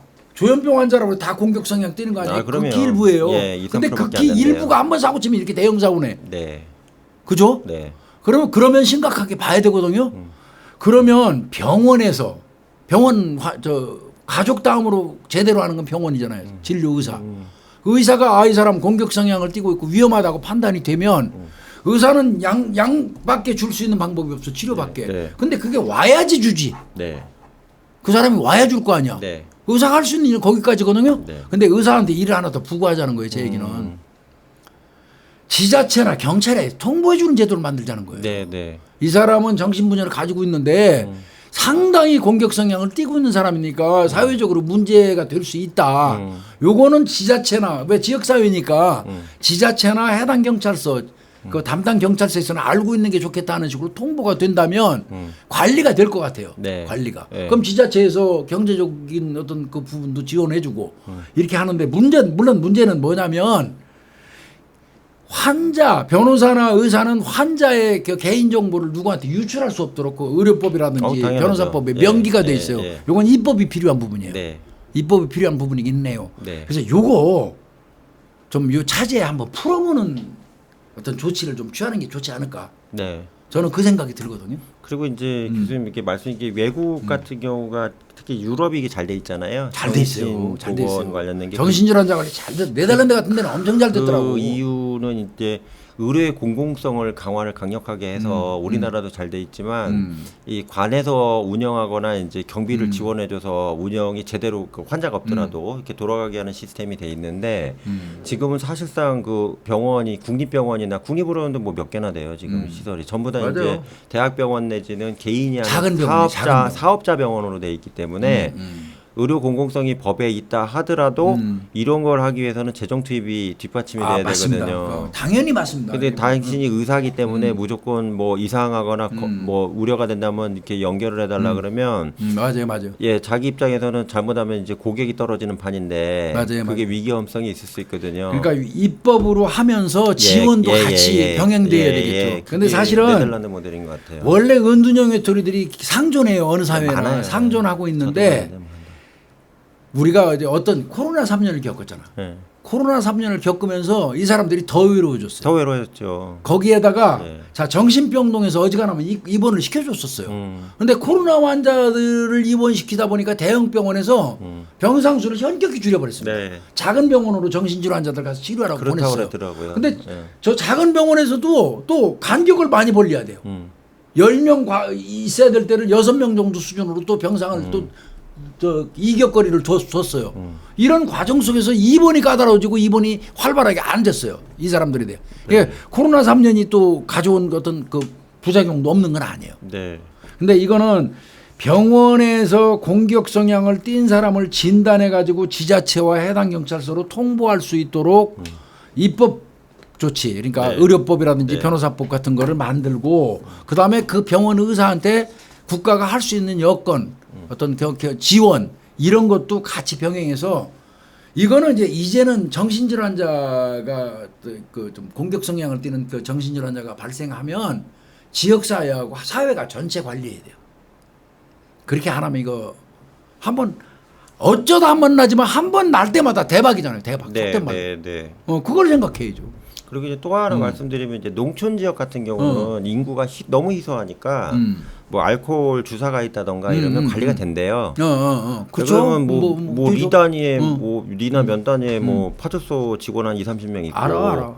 그리고 다 아니까 주택백이 알아요. 예, 일 터지면 뭐 말리고 뭐 이렇게 정리가 되는데 이 서울, 경기, 맞아요. 인천권 같이 2천한 유동인구가 3천만 명이 몰려 있는 상태에서 못해. 이런 시스템이면 옆에 누가 사는지도 모르는 몰라요. 판인데 이게 만만치가 않거든요. 그래서 교수님 말씀 따라 병원에 올 때마다 좀 힘든 사람들 빨리빨리 저기 정리해갖고 지원해주고 통해서 국가에서 지원할 수 있는 방법이 연계해서 여기서는 제일 중요할 거라고 생각이 듭니다. 저는 정신질환자 관리 그렇게 해야 된다고 네, 봐요. 도움이 필요하니까. 그다음에 이제 아까도 말씀드린 것처럼 무방범죄 엄벌하는 거 요거는 예. 민형사 예. 다 해주고 그다음에 법은 그 시기에 따라서 운영도 하는 겁니다. 네. 시기가 이러면 일벌백계 차원에서라도 예. 나는 아까 뭐 염 교수하고 잠깐 뭐 얘기했지만 일단 이런 시기에 이런 그 뭐 몇 명을 어디서 죽여하고 계속 지금 뭐 올린다면 예. 사회가 이렇게 불안한데 올린다면 그건 제정신 아닌 놈들이고 진짜 반사회성 강한 애들이에요. 걔들은 영장 신청 다 해야 된다고 봐요. 네. 구속영장. 네. 그래서 기각이 돼가지고 나가더라도 하루 정도는 유치장에 들어가서 24시간이 길다면 길고 짧다면 짧은데 24시간 동안 내가 영장이 발부되면 교도소 간다는 이 압박이 있잖아요. 유치장에서 하루만 있으면 애새끼 풀이 팍 죽어요. 당연히 죽죠. 그거 효과 엄청나게 크거든요. 깔끔하지. 영장 신청 다 해야 된다고 생각해요. 24시간인데. 적어도 하루씩은 저 유치장에 담궈 놓는 것도 좋지 않나 네. 그런 생각이 듭니다. 그래서 모방범죄 엄벌하는 거 그다음에 아까 말씀드린 것처럼 반드시 민사 끝까지 저 비용 딱. 네. 장갑차 동원하는 거 그 기름 공짜로 나와 이거 엄청 먹어요 그거. 예. 특공대 동원하는 거. 그럼. 그거 다 비용 청구하도록 해야 될 것 같고요. 그다음에 이제 이거는 뭐 사회학에서 다루는 문제겠지만 사회 계층 간의 갈등이 만연하고 있다. 요, 네. 요 부분이거든요. 네. 세대별, 지역별, 남녀별.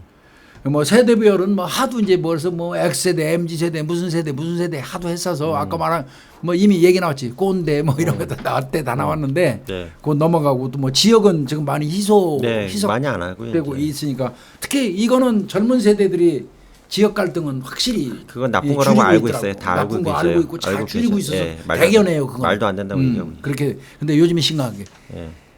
남혐 여혐하는 예, 그 예. 남녀별 대결 구도 예. 요거는 내가 보니까 심각해요. 예. 이거 심각해. 이거 어떻게 해야 될까 이거? 그러니까 그 교수님 이 저 증오나 갈등도 자양분이라고 봐요. 자양분이 뭐냐면 어떤 세력한테는 이익이 돼요. 그러겠지. 예, 이익이 되는데 그 이익에서 본격적으로 가장 이익이 되는 집단은 정치 집단이 정치지. 예, 이용하니까. 그 다음에 그 정치 집단이 아닌 집단에서는 소위 말하는 인플루언서라고 불리는 그러니까 쉽게 얘기하면 문화적이나 소비 형태 인플루언서 말고요. 사회적으로 그 여론 지형이나 그 소위 말하는 키보드 워리어라는 사람들 있잖아요. 이들 입장에서 이게 상당히 중요하거든요. 그러니까 제가 그 이런 쪽에 그 갈등 쪽에 관련된 그러니까 싸움하는 집단 쪽에 어떤 대표성을 띠는 이제 그 글 쓰는 사람들 좀 만나본 적이 있었거든요. 그랬더니 이 사람들 대부분이 이 갈등이 없으면 자기 존재가 없는 거라. 그러니까 이걸 계속 만드는 거예요. 그렇지. 그러니까 이 이슈가 만약에 남녀가 갑자기 좀 친해지면 갑자기 여자 쪽을 공격하거나 남자 쪽을 공격해서 또 이 파급을 생기게 하고 그다음에 이번에 뭐 누가 누굴 공격했다 그러면 저런 쪽 애들은 전부 다 뭐 나쁜 애다 이런 식으로 뭐 몰아버리고 이렇게 하는데 여기에 핵심은 뭐냐면 이 증오라는 표현을 지금 현재 누구 길 가다가 누구 죽이겠다는 것도 증오적 표현이잖아요. 그렇지. 우리 사회가 이렇게 다원성을 가진 사회가 되면 그 증오 범죄에 대해서도 이제 처벌하는 규정이 있어야 되는데 그건 애매하지. 근데 교수님 지금 외국은 다 있어요. 지금 대부분의 그 다문화 국가들은 특히 이제 독일 같은 경우가 증오 범죄에 대해서 최초로 만든 나라거든요. 그럴 수 있겠지. 특히 거기서. 뭐 유대인에 대해서 유태인 공격적으로 하거나 히틀러나 나치에 대해서 추종하는 경우 처벌하게 돼 있는데 여기도 마찬가지로 저는 이 증오범죄라는 게 특정 집단에 대해서 매도하는 게 아니라 좌우지간 그 서현역에 있는 사람을 내가 칼로 찔러 죽이겠다 이거 자체가 증오고요. 그다음에 내가 뭐 신림동에 거기 가서 또 추가로 뭐 죽이겠다 몇 명 나타났잖아요. 이런 것들을 사회적 테러라고 놓고 봤을 때는 전 증오범죄 범주 안에 넣어야 된다고 보거든요. 그래서 이 증오범죄에 관련된 거 아까 얘기한 그 공중협박죄 있잖아요. 그러니까 이게 증오범죄 형태 처벌의 대표적인 사례거든요. 그래서 이게 좀 필요하지 않나 봐요. 나는 그래서 예. SNS상에서 예고를 한다든가. 무분별하게 나오는 혐오 스피치. 네. 많아요. 관리 이거는 좀 근데 그거 건드려 봐요. 그럼 또 언론의 자유를 뭐 했네. 뭐 그거 내가 볼 때 거기에 말같지도 내용되면 않은 안 돼요. 얘기. SNS 관리 그 사실 왜곡해 가지고 갈등 조장하는 거. 네. 그러니까 뭐 이 어떤 면에서 보면 가해자 이놈은 지 스스로 혼자 분노 때문에 펄펄 뛰고 가서 그런 범행을 했어. 네. 근데 해석은 어떻게 하냐면 젠더 갈등으로 만들어 버려요. 그러니까 그러면 안 돼. 그러면 안 된다고. 옆에 있는 사람들이 젠더 갈등으로 만들어갖고 남녀 어떤 저 대결 구도 조성하는 네. 그런 짓 하는 놈들이 사실 제일 나쁜 놈들이에요. 거기 어떤 미친놈 그렇게 써놨더라고. 제일 나쁜 미친놈이라고 놈 표현할게요. 왜 여자를 공격하지 왜 남자를 공격했냐 이런 개소리를 써놔가지고 혼나야 돼요. 그다음에 SNS 상에서 그 불특정 다수한테 저 공포심 심어주고 네. 만족감 느끼는 또라이들. 네. 요것들도 좀 그래 맞아요. 대중상대 협박죄 이거 하나 만드는 것도 한번 생각해볼 필요 있겠다는 생각이 들고요. 교수님 그리고 최근에 무장하는 건 어떻게 생각하세요? 시민들이 무장하는 건 호신용품으로 막 그거는 저는 아니라고 봐요. 아니라고 보세요? 아니 뭐 위장용 아니 그거는 심리적으로 내가 이걸 가지고 있으면 전기 충격기 하나를 가지고 가면 심리적으로 든든한 어떤 그런 효과는 있을 거예요. 그런데 그래요 필요해요. 그런 거 정도는 있어도 좋다고 생각하는데 그러나 다만 잘못 사용하면 오히려 자극해가지고 더 큰 결과 피해를 입을 수 있다는 가해자가 될 수 있고. 네, 잘못하면 가해자가 될 수 무기를 있고. 통일 못하면. 그래서 저는 그거는 좀 신중하게 그냥 권장하지 않아요 저는. 네. 호신용품 사용해갖고 막 쏴라 뭐 제압해라 이런 얘기는 저는 가능하면 안 하고요. 우리가 저는 대책 몇 가지 이렇게 좀 얘기해봤거든요. 예. 이런 시기에는 참 이거 말을 하면서도 좀 제가 생각해도 웃겨요.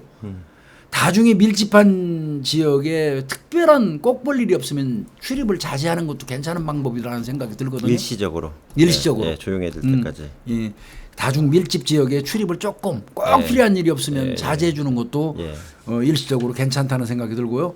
그다음에 공격 행위가 발생하면 도망가라고 얘기하고 싶어요. 무조건 도망가야 돼요. 도망가야 돼요. 예. 도망갈 때 가면서 소리 엄청 질러줘야 돼요. 예. 그래야지 주변 사람 피신 기회를 제공할 수 있어요. 네. 그래야지 거기서 내가 제압한다거나 하는 식으로 할 필요는 없어요. 그다음에 이제 뭐 참 이거 얘기하더라고. 아니 어떻게 하면 그러면 안 당해요. 갑자기 슬그머니 뒤에 와서 찌르는데 어떡할 거예요. 그건 방법 없어요. 솔직히 얘기해서 방법 없어요. 그러나 그럼에도 불구하고 버스 정류장에 서 있을 때건 뭐 백화점에 가 있을 때건 역에 있을 때건 전철역에 있을 때건 좌우로 살펴보는 습관은 이제 필요할 것 같습니다. 네. 뭐 특별한 복장을 하고 있다든지 특별한 태도를 보인다든지 눈빛이 좀 달라요. 특별한 눈빛이 보인다든지 그다음에 보니까 흉기 소지하고 있다든지 네. 이런 거가 있는지 여부는 할 수 없이 살펴보는 습관 기르라고 얘기할 수밖에 없네요. 경찰이야 뭐 당연히 이 밀집 지역에 아마 부단히 순찰할 거예요. 막 장갑차까지 갖다 놓고 지금 하잖아요. 그런데 이거 뭐 솔직히 얘기해서 이거 한계 있어요.